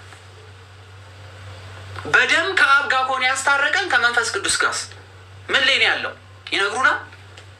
የለም የለም። ለማኝ አይደለም አምላክ፣ የሚለመን ነው። የሆነ ሚላላክ አድርገውት የሆነ ዊክድ አድርገው የሚመለከቱ ሰዎች አሉ። ኢየሱስ ክርስቶስን መዳን በኢየሱስ ክርስቶስ ነው ይሉናል። እውነት ነው።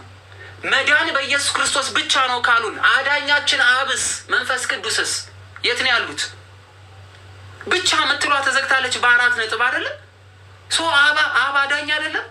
አብ አላዳነንም። መንፈስ ቅዱስ አላዳነንም። አብ ይቅር የሚል አምላክ አይደለም። መንፈስ ቅዱስ ይቅር የሚል አምላክ አይደለም። በፍቃድ አንድ አይደሉም። እያንዳንዷ ነገር ስትመጣ ወደ ጥያቄ ስትገለበጥ ሌላ ታሪክ ይፈጥርባቸዋል። ስለዚህ ኦርቶዶክሳውያኖች ጥቅስ ፍለጋ ላይ ብቻ አትሩጡ። ጠይቋቸው፣ ጠይቁ። ዛሬ ጥያቄ የሚያነሱባችሁ መልሳችሁ ጠይቋችሁ። ሲርበተበት ተዋለቅ የሆነ ጫፍ ይይዛል እንጂ መሰረቱ ላይ አይደርስበትም። እየሄደ ሄዶ ይደናቀፋል በራሱ ቃል። ብዙ ጊዜ እዚህ ቤት ውስጥ አይተናል። እየሄደ እሺ እያልን ብንከተለው ሄዶ ይቆምና መልሶ መጠየቅ ይጀምራል። እዚህ ፓርት ላይ ልትፈታተነኝ ነው የሚል ጥያቄ መጠየቅ ይጀምራል። ጥላቻ አይደለም ግን መሰረት ይኑረን ነው። መሰረት ይኑረን። እንቀጥል እስኪ እንቀጥል።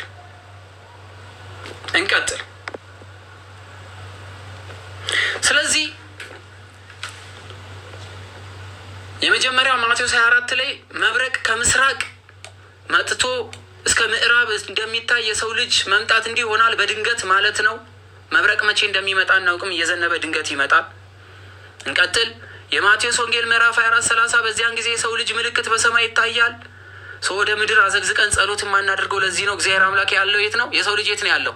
በሰማይ ነው። ምድር እያየን አንጸልይም እኛ። ከምድር በታች የተጣለው ሰይጣን ነው። የዮሐንስ ራዕይ ምዕራፍ 12 ስናይ ወደ ጥልቅ ጣለው፣ ወደ ጥልቁ ወረወረው ነው የሚለው። የእኛ አምላክ በሰማይ ነው ያለው፣ ወደ ምድር አይደለም። አናቀረቅርም። የአምላክ ማደሪያው የአምላክ መቀመጫው በዛ ነው። በዚያን ጊዜ የምድር ወገኖች ሁሉ ዋይ ዋይ ይላሉ፣ የሰው ልጅንም በኃይልና በክብሩ ይመለከታሉ። ዛሬ ኢየሱስ ክርስቶስ ላይ ቀለደ ሁሉ ይጮሃል። ቀን አለው። እግዚአብሔር ግን ያችን ቀን አያሳያቸው። በኃይልና በብዙ ክብር በሰማይ ደመና ሲመጣ ዛሬ የፎከረው የገደለው ያሳደደው ሁሉ ያኔ ይደነቃል፣ ያኔ ይገረማል። ማቴዎስ 16:27 ላይ የሰው ልጅ ከመላእክቱ ጋር በአባቱ ክብር ይመጣ ዘንድ አለውና ያን ጊዜ ሁሉ ለሁሉ እንደምናቸው አለ።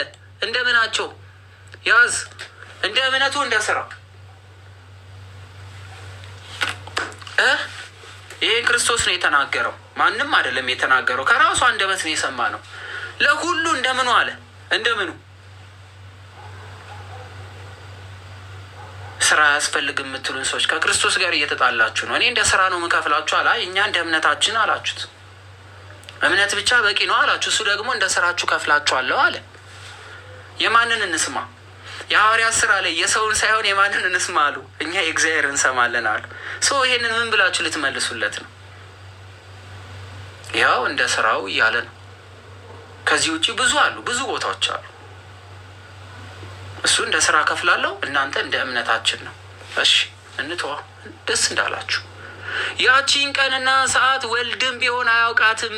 ለምን ለምን ለምን ለምን? እቺን በኋላ ጠይቃችኋለሁ። አሁን አልናገርም፣ ግን ጠይቃችኋለሁ። ያቺን ቀንና ሰዓት ወልድም ቢሆን የሰው ልጅም ቢሆን ምን አይላትም? አያውቃትም። ለምን? እጠይቃለሁ። ስለዚህ የሙታን አነሳስ የሞት የሚል አዋጅ በመላእክት ይነገራል። ያለ ያስቀምጣል እዚህ አንደኛ። ከዛ ወዲያ ሌሎቹ ላይ ገብታችሁ ያቸው ስለ አነሳሱ የፍርድ ቀን የመጨረሻ ይላል። ስለ ፍርድ ቀናቶች ይናገራል። የዮሐንስ 12:48 የሚጥለኝ ቃሌንም የማይቀበል አለ። የሚጥለኝ ቃሌንም የማይቀበል እርሱ የሚፈረድበት አለው። እኔ የተናገርኩት ቃል እርሱ በመጨረሻ ቀን ይፈርድበታል አለ። እንደ ስራው እፈርዳለሁ ብሏል። ይሄን አድርጉ ብሎናል። ያላደረገ እንደ ቃል ይፈርድበታል ብሏል። የማቴዎስ ወንጌል 12:36 እኔ እላችኋለሁ ሰዎች ስለሚናገሩት ስለ ከንቱ ነገር በፍርድ ቀን መልስ ይሰጡበታል። የሚሳደብም የሚራገምም የሚያንቋሽሽም ክርስቶስን የሚሰድበው ሰዎችን የሚሰድብ ሁሉ ለተናገረው ለእያንዳንዱ ቃሉ መልስ ይሰጥበታል ብሏል። እግዚአብሔር አምላክ ሲጠይቅ ደግሞ አጠያይቁ እንደ ሰውም አይደለም፣ ከበድ ይላል። ንስሐ ከምንገባበት ነገር ከንቱ ነገር ከተናገር እንጠንቀቅ። ይኸው ተነግሮናል፣ ትጠየቃላችሁ። ስለዚህ ሌላ መጽሐፍ ተከፈተ፣ እርሱም የሕይወት መጽሐፍ ነው፣ ይጻፋል። እያያችሁ በምን መጽሐፍ አለ? በሰማይ መጽሐፍ አለ እያለን ነው። ራሱ ምን አለን? የሕይወት መጽሐፍ አለ። እሺ እዚህ የሕይወት መጽሐፍ ላይ ምንድን ነው የሚጻፈው? ሙታን በመጽሐፍት ተጽፎ እንደነበረ እንደምናችሁ አለ። እንደምናችሁ አለ።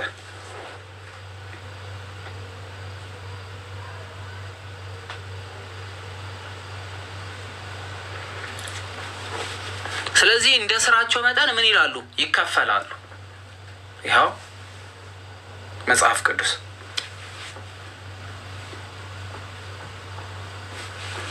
ስለዚህ ይጠበቅብናል። ሁለተኛ ቆሮንቶስ ምዕራፍ 5 ላይ፣ የሐዋርያት ሥራ ምዕራፍ 17፣ ዕብራውያን 9 ላይ፣ መጽሐፈ መክብብ ላይ ተቀምጧል። ቀኝና ግራ ምንድን ነው? ለመለኮት ቀኝና ግራ የለውም። አሁንም አንድ ነገር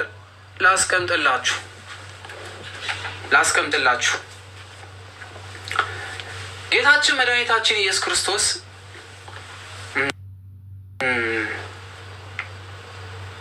ቆይ ጥያቄ ላርጋት። ጥያቄ ላርገው። በኋላ ስትገቡ ጠይቃችኋለሁ። ዝም ብላችሁት።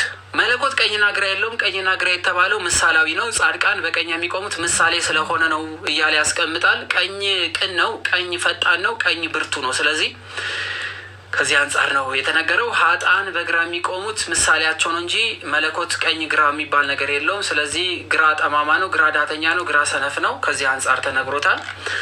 በኋላ ላይ ትመልሱልኛላችሁ፣ ታስረዱኛላችሁ። ጻድቃን በበግ ለምን ተመሰሉ? ፍየልስ ለምስል? በጎች እረኞች ባሰማራቸው ስፍራ ጸንተው ይኖራሉ። በጎች ጥቂት ካገኙ ተፈቃቅሮ ይበላሉ። ተጋግዘው አይባሉም፣ አይናጩም፣ አይዋጉም። የበጎች ላታቸው የተከደነ ነው፣ ሀፍረተ ስጋቸው የተሸፈነ ነው። በጎች አቀርቅረው እንጂ አሻቅበው አያዩም። ከበጎች ውስጥ አንዲቷ ተኩላ ቢነጥቃት ሁለተኛው ወደዚያ ቦታ ተመልሰው አይሄዱም።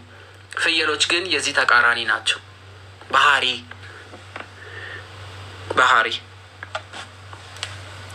አንዳንድ ሰው እንደዚህ የበግ ትምህርት ስለምንማር በበግ ተመስሎ ስለምንማር ሲመለከቱ ለፋሲካ የተዘጋጀን በግ መስሏቸው ቢላ የሚስሉ ሰዎች አሉ። አይ እኛ ሰዎች ነን፣ ምሳሌ ነው እንጂ በግ የተባለው እኛ በግ አይደለንም፣ ለዩን፣ አደራችሁን። ዝም ብለን ለመታረድ የተዘጋጀን አይደለንም። የእውነቴን ነው። የፍርድ ቀን ጥያቄዎች የተራበ ማብላት እምነት ወይስ ስራ? የተራበ ማብላት እምነት ስራ? የተራበ ማብላት እምነት ወይስ ስራ? ስራ። የተጠማ ማጠጣት እምነት ወይስ ስራ? ስራ። እንግዳ ሆኖ መቀበል በቤት እምነት ወይስ ስራ? ስራ። ታርዞ ማልበስ እምነት ወይስ ስራ? ስራ። ታምሜ ጠይቃችሁኛ ማለት ምንድን ነው? ምግባር። ምግባር ምንድን ነው? ምግባር የሚታወቀው በስራ ነው። ስለዚህ ታሞ መጠየቅ ምንድን ነው? ስራ ባይሆኑ ምግባር ነው። ምግባር በምን ይታወቃል? በስራ። ቀጥል። ታስሬ ወደ እኔ መጥታችኋልና የታሰረ መጠየቅ መራመድ ያስፈልጓል፣ ምግባር ያስፈልጓል። ይህ ምግባር መልካም ነው አይደለም የሚባለው ሰው በስራው ይታወቃል። ስለዚህ ታስሬ የሚለው ስራ። ከትንሣኤ በኋላ ያለን ህይወት 5 6 7 ምናምን አታገቡም ክብራን 17 ጉጭ ምናምን ነገሮች የሉም። እሺ ይሄ 17 ጉጭ ያሉ ጡቶች ያላቸው ምናምን የሚባል ትምህርት ኦርቶዶክስ ላይ የለም። ቁርጣችንን እንወቅ። ለምን? አንደኛ ቆሮንቶስ ምዕራፍ 15 ቁጥር 52 ሁላችን አናንቀላፋም፣ ነገር ግን የኋለኛው መለከት ሲነፋ ሁላችን በድንገት በቅጽበት ዓይን እንለወጣለን። መለከት ይነፋልና ሙታን የማይበሰብሱ ሆነው ይነሳሉ። አንድ ማንበሰብስ ነን። እሺ ሉቃስ 20:35 ላይ ያን ዓለምና ከሙታን ትንሣኤ ሊያገኙ የሚገባቸው እነዚያ ግን አያገቡም፣ አይጋቡም። 72 ሚስት ሲያምሬ ይቀራል፣ አታገባትም። የለም እዛ እግዚአብሔር ልታመሰግን የምትሄደው ጋብቻ የሚባል የለም። የስጋ ፍቃድ ወዘተርፈ የለም። ያው መጽሐፍ ቅዱስ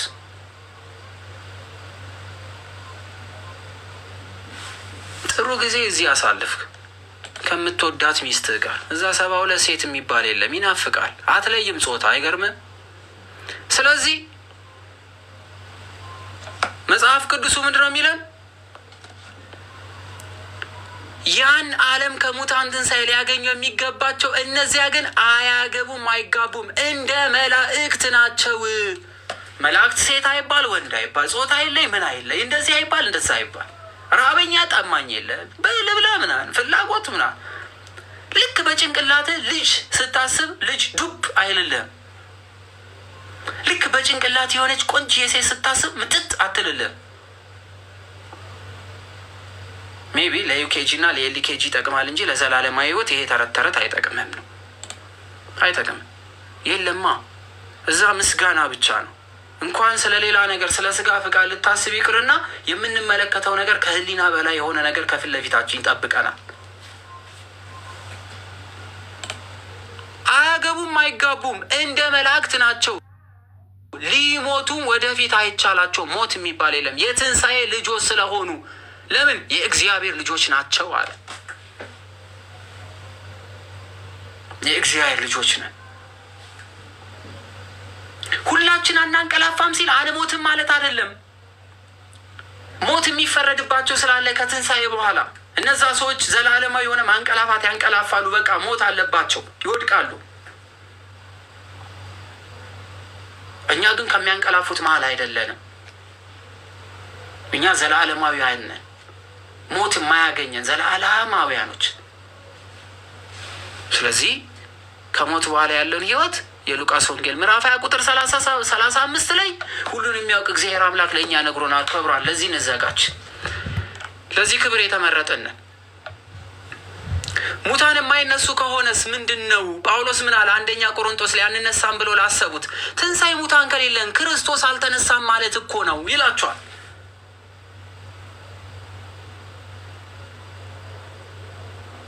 ክርስቶስ ትንሣኤ ሙታን አለ ብላችሁ ማታስቡ ከሆነ ታዲያ ክርስቶስ አልተነሳም ማለት እኮ ነው። ክርስቶስ ካልተነሳ እንዲያስ ስብከታችን ከንቱ ነው፣ እምነታችን ነው። ደግሞ ከንቱ ናት፣ ክርስቶስ አስነስቶታል ብለን በእግዚአብሔር ላይ ስለመሰከርን ሐሰተኞች የእግዚአብሔር ምስክሮች ሆነን ተገኝተናል። እስካሁን ድረስ በኃጢአታችሁ አላችሁ። እንግዲያስ በክርስቶስ ያንቀላፉ ደግሞ ጠፍተዋል አላቸው። በክርስቶስ ያንቀላፉ የሚላቸው እነ እስጢፋኖስ እነ ያዕቆብ አንገታቸው የተቆረጡ ታዲያ እነዚህ ሁሉ የሞቱት እነዚህ ሁሉ ስለ ክርስቶስ መስክረው የሞቱት ሁሉ ከንቱ ድካም ነው የደከሙት እያላቸው ነው። በዚህች ሕይወት ብቻ ክርስቶስን ተስፋ ያደረግን ከሆነ ከሰው ይልቅ ምስኪኖች እኛ ነን አለ። ክርስቶስን አሁን ለምንኖራት ለስጋ ሕይወታችን ብቻ እሱን ተስፋ አድርገን እየኖርን ከሆነ ከየትኞቹም ሰዎች በላይ እኛ ምስኪኖች ነን አለ። የማንጠቅም ነን። ምድራዊ ሕይወት ብቻ ተስፋ የሚያደርጉ ሰዎች ተሸውደዋል። ገነት በምድር ናት። እነ ጆፋ እነ ዘንጥ ለኢየሱስ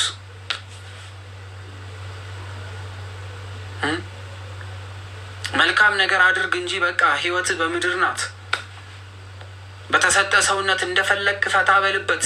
የምትኖረው ጥቂት ጊዜ ስለሆነ ያለህን ጊዜ ከመሞት በፊት ፈታ በል፣ ዘና በል። እነዚህ ስብከቶች እንቀጥል። አንደኛ ቆሮንቶስ ምዕራፍ 15 ቁጥር 29 ላይ እንዲህ ይላል፣ እንዲያማ ካልሆነ ስለ ሙታን የሚጠመቁ ምን ያደርጋሉ አለ። ለምን? አንደኛው ጥምቀት እዚህ የሮሜ መልእክት ምዕራፍ 6 ከቁጥር 4 ላይ ከክርስቶስ ሞት ጋር አንድ እንሆን ዘንድ በጥምቀት እርሱን እንደመሰልን ሁሉ ከክርስቶስ ትንሣኤ ጋር አንድ እንሆን ዘንድ ደግሞ ምን በትንሣኤ ከእርሱ ጋር አንድ እንሆን ዘንድ እንጠመቃለን አለ። ስለዚህ ይሄ ጥምቀት ታዲያ ምንድን ነው አላቸው። ሙታን ከቶ የማይነሱ ከሆነ ስለ እነርሱ የሚጠመቁ ስለ እርሱ የሚጠመቁ ስለ ምንድን ነው አላቸው። ታዲያ ከክርስቶስ ጋር ለመሞት የምትጠመቁት ነገር ምንድን ነው? እኛስ ዘውትር በሚያስፈራ ኑሮ የምንኖር ስለ ምንድን ነው? ያው ቅዱስ ጳውሎስ ዘውትር በሚያስፈራ ኑሮ አይደለ? አሁን ኑሯችን እኮ አስፈሪ ነው። ከቤት ወጥተን ነጠላ ለብሶ ለመሄድ ፈሪ፣ የሆነ ገዳም ሄደን ለመምጣት መኪና ውስጥ ቢያርዱንስ እንላለን። ክርስትናችን ላይ የሆነ ነገር ቢመጣ ኦርቶዶክስ ስለሆን እንደዚህ ብንሆን የክርስቶስን ነገር በመስቀል አንገት ስላደረግን ይሄ ሁሉ ሰቀቀን ክርስቶስን አምነን መጽናታችን ታዲያ ምን ትርጉም አለው? ትንሣኤ ሙታን ከሌለን አለ። ከዛ ወዲያስ እንደ ሰው በኤፌሶን ከአውሬ ጋር ከታገልኩ አለ።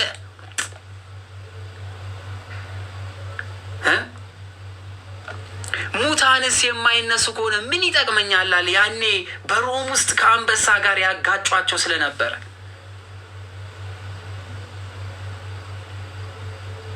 ከአውሬ ጋር ያፋልሟቸው ስለነበረ ክርስቲያኖችን የሚገሉበት መንገድ ፈልገው ብዙ ያደረጓቸው ስለነበረ ሰውነታቸው ለሁለት ይሰነጥቋቸው ስለነበረ አንገታቸውን ይቆርጧቸው ስለነበረ ዘግዝቀው ይሰቅሏቸው ስለነበረ ኤክስ አድርጎ ይሰቅሏቸው ስለነበረ ሰምላያቸው ሊያቃጥሉባቸው ስለነበረ በየቦታው ሞትና ግድያ የበዛ ስለነበረ ታዲያ የሁሉ መከራ መቀበል ምንድን ነው አለ። ትንሣኤ ሙታን ከሌለ ሙታንስ የማይነሱ ከሆነ ምን ይጠቅመኛል አለ። ስለዚህ ትንሣኤ ሙታን ከሌለኝ ታዲያ አትጹሙ ምናምን የሚሏችሁን ሰዎች በደንብ አድርጋችሁ ያቸው በዚህ ውስጥ። ስለዚህ ትንሣኤ ሙታን አለኝ ብዬ አንድ ይሄ ሁሉ ነገር የማደርገው አለ ቅዱስ ጳውሎስ።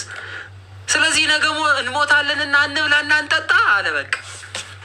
ስለዚህ ነገ ስለምንሞት ተስፋ ከሌለን ታዲያ ምንድን ነው የሁሉ መከራ መቀበል? ዝም ብለን እንብላ እንጠጣ አለ። ልክ ሌሎቹ እንደሚያደርጉት እንጨፍር፣ እንብላ፣ እንጠጣ፣ እንስከር ምናምን። ትንሣኤ ሙታን ተስፋ የሚያደርጉ ይህን ስለማያደርጉ ማለት ነው። ከዛ ወዲያ ኧረ ተው አላቸው ቅዱስ ጳውሎስ። የትንሣኤ በኩራት የሆነው ክርስቶስ ምሳሌያችን ነው ብሎ ነገራቸው።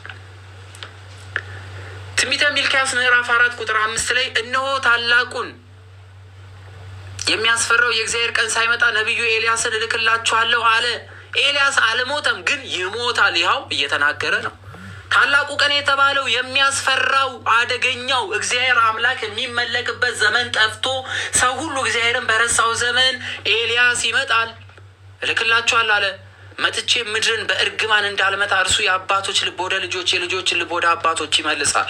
የእግዚአብሔር ቀን ስትመጣ አስቀድሞ የእነሱ መከራ ይጨምራል። በመከራ ውስጥ ይሰብካሉ። ልክ እንደኛ ጊዜ እንኳን በተመቻቸ አይደለም። ለዚህ ክብር ያዘጋጃቸው ናቸው። ጽናታቸው ደፋር ስለሆነ ኤልያስ ልባም ሆኖ ስለተገኘ እግዚአብሔር ስለመረጠው ብቻ አይደለም፣ ራሱን ለእግዚአብሔር ስላበቃም ጭምር ነው። አንዳንዴ የቅዱሳንን ትምህርት ስንማር እግዚአብሔር ስለመረጣቸው ብቻ ይመስለናል። ራሳቸውንም ለእግዚአብሔር ምቹ ማደሪያ አድርገው ስለተዘጋጁ ነው። እመቤታችን ስለተመረጠች ብቻ አይደለም፣ እመቤታችን ለአምላክ ምቹ ሆና ስለተዘጋጀች ነው። መርጧት ብቻ ቢሆን አስገድዷት ነበር የሚሆነው። እግዚአብሔር አስገዳጅ አምላክ አይደለም። እንኳን ለእመቤታችን ለአዳምን ፍቃድ ሰጥቶታል። በፍቃዷ መካድ ትችል ነበር፣ እምቢ ማለት ትችል ነበር። ያለ ፍቃዷ በእሷ አላደረ። ይኩነኒ እኔ ለእግዚአብሔር አምላክ ባሪያው ነኝ ስትል አደረ በእሷ። በፍቃዷ ነው እንጂ አስገድዷት አይደለም። አምላክ የግዳጅ ሰው አይደለም። ያለ ፍቃድ እግዚአብሔር አምላክ በማንም ላይ አያድርም። ሰው ፍቃድ ያስፈልገዋል እግዚአብሔር በእሱ ላይ እንዲሆን። እሳትንም ውሃ ያቀረበ አምላክ ከሁለት አንዱ እንድንመርጥ እድል ሰጥቶናል። የፈቀዱ ብቻ ይኩነኒ ሲሉ የእግዚአብሔር ማደሪያ ይሆናሉ። እነ ኤልያስ ተፈልገው ብቻ ሳይሆን ፈልገውትም ጭምር ነው እግዚአብሔር አምላክን ያገኙት።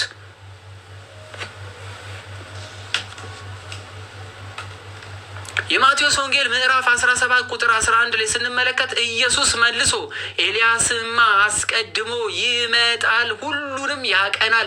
ነገር ግን እላችኋለሁ ኤልያስ ከዚህ በፊት መጣ፣ የወደዱትንም ሁሉ አደረጉበት እንጂ አላወቁትም። እንዲሁ ደግሞ የሰው ልጅ ከእነርሱ መከራ ይቀበል ዘንድ አለው አላቸው። ይመጣል። ያው ገነትና ሲኦል አሁን የምንገባባቸው ናቸው። ብዙ ሰው ይምታታበታል። መልካም የሰሩ ነፍሳት በገነት ይቆያሉ፣ ክፉ የሰሩ ደግሞ በሲኦል ይቆያሉ። ማቆያ ነው። ጊዜያዊ እስር ቤት በሉት፣ ጊዜያዊ ማቆያ በሉት። ሁለተኛ ጴጥሮስ ራእይ 21 ላይ፣ ሁለተኛ ቆሮንቶስ 5 ላይ፣ ሁለተኛ ጴጥሮስ መልእክት ምዕራፍ 1 ላይ፣ ፊልጵስዩስ ማየት ትችላላችሁ። እነዚህ ማቆያ ናቸው፣ ጊዜያዊ ናቸው፣ አላፊ ናቸው፣ ያልፋሉ። ገነት በምስራቅ ስትሆን ሲኦል በምዕራብ ነው። ገነት የፀሐይ መውጫ ምልክት ናት፣ ሲኦል ደግሞ መጥለቂያ ናት። ለዚህ ነው ብዙ ክርስቲያኖች ፊታችን ወደ ሰማይ ወደ ምስራቅ የምናዞረው። እነዚህ ግን ማንም አልገባባቸው። መንግስተ ሰማያትና ገሃነም ማንም የገባበት የለም። ሁሉም እየጠበቁ ነው እቺን ሰዓት፣ ማንም ያልገባባት ቦታ። በመጨረሻ ፍርድ ጻድቃን ወደ መንግስተ ሰማያት፣ ኃጥአን ደግሞ ወደ ገሃነም እሳት ይገባሉ። የማቴዎስ ወንጌል ምዕራፍ 10 ቁጥር 28 በመጨረሻ ፍርድ ነው። አሁን በሚፈረደው ፍርድ አይደለም።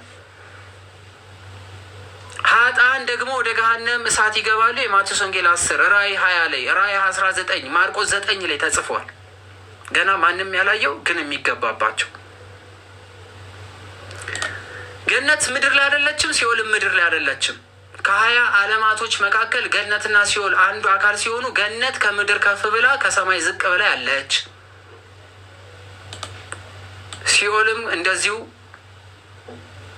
መንግስተ ሰማያትና ገሃነመ እሳት ጥልቅ፣ እነዚህ ምድር ካለፉ በኋላ የምናገኝ መንግስተ ሰማያትም እንደዚሁ 5ኛው ሰማይ ላይ የምትገኝ ካልተሳሳትኩ፣ ከመላእክት ከእግዚአብሔር ሰማይ ዝቅ ብሎ 7 ሰማያቶች አሉ። እንደዛ ከሆነ ፍትሐትና ተስካር ምንድን ናቸው? ጥያቄ ብዙ ሰው። ፍትሐት ምንድን ነው? ተስካር ምንድን ነው?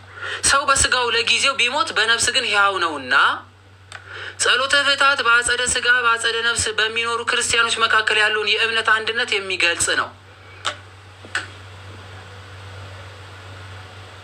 በህይወት ያለን በህይወት ለሌሉት ጸሎት እናደርሳለን። አምላክ መሐሪ ስለሆነ ጸሎት ማለት ነው፣ ማርልን ነው።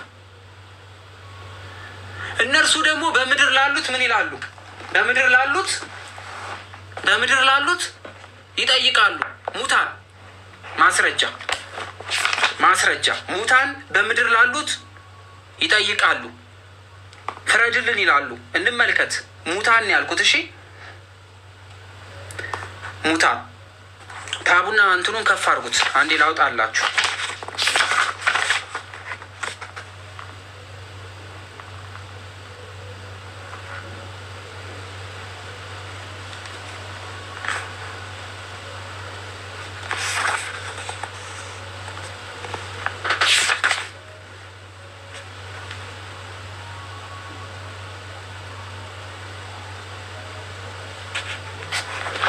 ሼሩን በደንብ ከፍ አድርጉት እስከዛ ድረስ።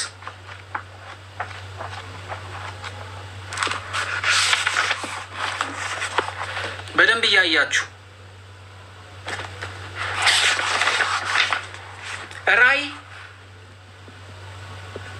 ራእይ ምዕራፍ 6 ከቁጥር 9 የቅዱስ ዮሐንስ ራእይ ምዕራፍ 6 ከቁጥር 9 የቅዱስ ዮሐንስ ራእይ ምዕራፍ 6 ከቁጥር 9 የሞቱ ነፍሳት በእግዚአብሔር ፊት እንዴት ጥያቄ እንደሚያነሱ የሚያሳይ ነው።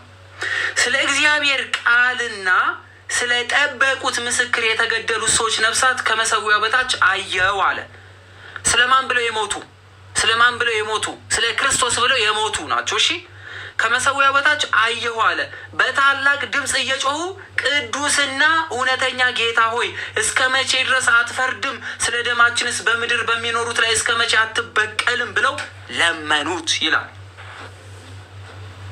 ለመኑት። ማናየ? ቅዱስ ዮሐንስ። የሞቱ እግዚአብሔር አምላክን ሲለምኑ በምድር ስላሉት ለምድር ማትፈርደው እያሉ ይለምኑታል። እግዚአብሔር አምላክም ይመልስላችኋል፣ ያናግራችኋል። እዛ ክፍል ላይ ማየት ትችላላችሁ። ስለዚህ ስርዓተ ፍታት ጸሎት እንደመሆኑ መጠን ሳይናዘዝ ለሞተ ኃጢአት ማስተሰሪያ ይሆን ዘንድ ይቀርባልና ማርልን ድርሻችን ስለሆነ። ተስካር የሚለው ቃል ዘከረ፣ አሰበ ከሚለው የግዕዝ ቃል የወጣ ሲሆን ትርጉሙ መታሰቢያ ማለት ነው። ተስካር ታወጣላችሁ ይላሉ፣ ሰው ያስባሉ እነሱ ወንድሞቻችን። የሞተ ሰው ይታሰባል፣ ሻማ ተበርቶለታ። ለሞተ ሰው ጸሎት ምን ያደርግለታል እንትን ምናምን ብሎ ግን ይጠይቁናል ወንድሞቻችን። ግን ደግሞ ለሞተ ሰው ግን የአንድ ደቂቃ የህሊና ጸሎት ተብሎ አንገት ተደፍቶ አይን ተጨፍኖ ጸሎት ይደረሳላ። እሺ አየ ጥሩ ነው። መታሰቢያው የሚደረገው ለሙታን ሲሆን የሚቀርበው ጸሎት መስዋዕተ መብራት ማዕጠንት ጭምር ነው። ለምን? የቅዱሳኑን ጸሎት ከዕጣኑ ጋር መልአኩ በእግዚአብሔር ፊት አቀረበው ተብሏልና። ጸሎተ ፍታት ሆነ ተስካር መታሰቢያ ነው እንጂ ድግስ አይደለም። የምትደግሱ ሰዎች ደግሞ ብዙ ናችሁ። በስመ አብ ወልድ። ለሞተ ሰው እንደዛ ከምትደግሱ ዳሩኝ ነኝ ደግሳችሁ እንደዛ። በስላሴ አይደገስም እንደዛ። የእውነት ለሞተ ሰው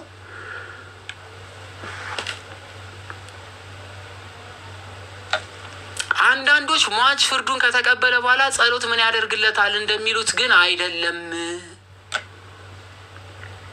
ምክንያቱስ መሐሪ ስለሆነ።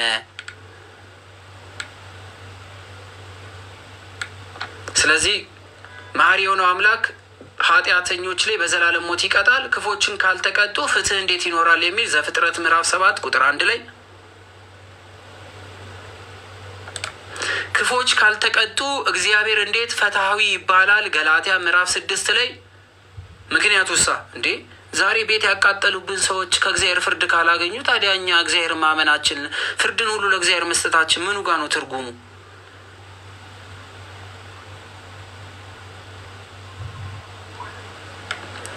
እግዚአብሔር መሐሪም ፈትሐዊ ስለሆነ ጻድቃን የዘላለም ሕይወት፣ ኃጥአን ደግሞ እንደ ስራቸው የዘላለም ሞት ስለሚያገኙ እግዚአብሔር አምላክ እውነተኛ ፈራጅ ነው።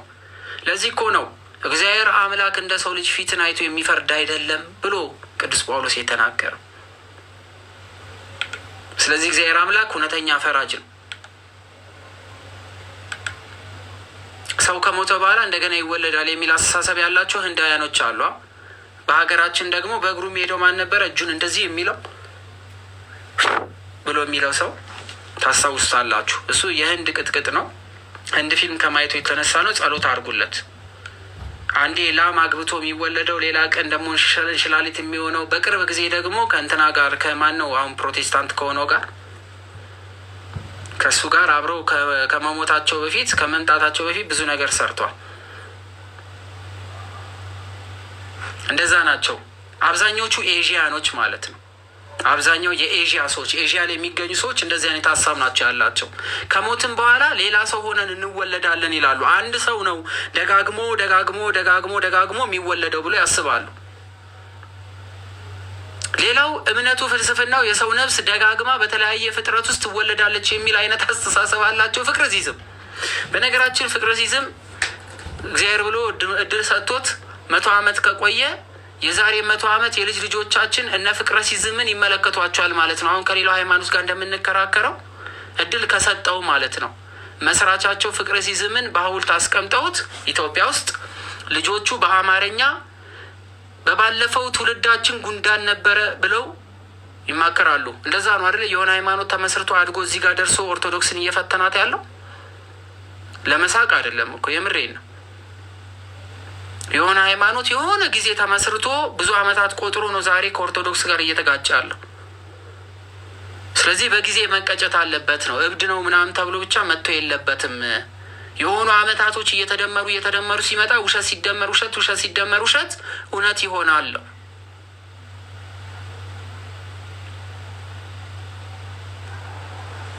እንደዚህ አይነት ነገር ሊመጣ ስለሚችል እንደ ቀልድ የተጀመረ ሲሪየስ ይሆናል፣ ይመሰረታል፣ ቀስ በቀስ ያድጋል፣ ይቀለዳል፣ የሚያምን ትውልድ ይመጣል።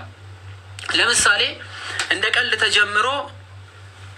ተጀምሮ አሁን የገና ዘመን መለወጫ እያከበሩ ያሉ ሴቶች አሉ ኢትዮጵያ ውስጥ ታውቃላችሁ።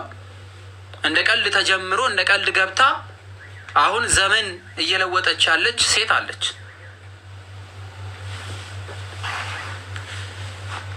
እሷም እኮ አሁን ትልቅ ሃይማኖት ትሆናለች፣ ፍቃድ ይሰጣታል። ኢትዮጵያ ውስጥ ካሉ ሃይማኖቶች አንደኛው ይሄ ነው አይደለ?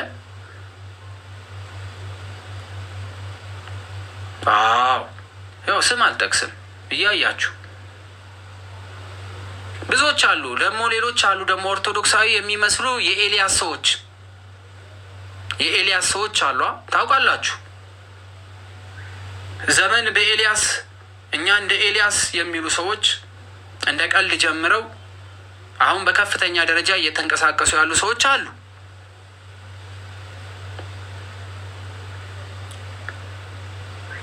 በስልኬ በኩል የሚያደናብሩ 150 አጋንንቶች መጡ ብሎ የሚናገሩ ሰዎችና ከዛ ወዲያ ደግሞ በአደባባይ ንስሐ የሚገቡ ሰዎችም አሉ።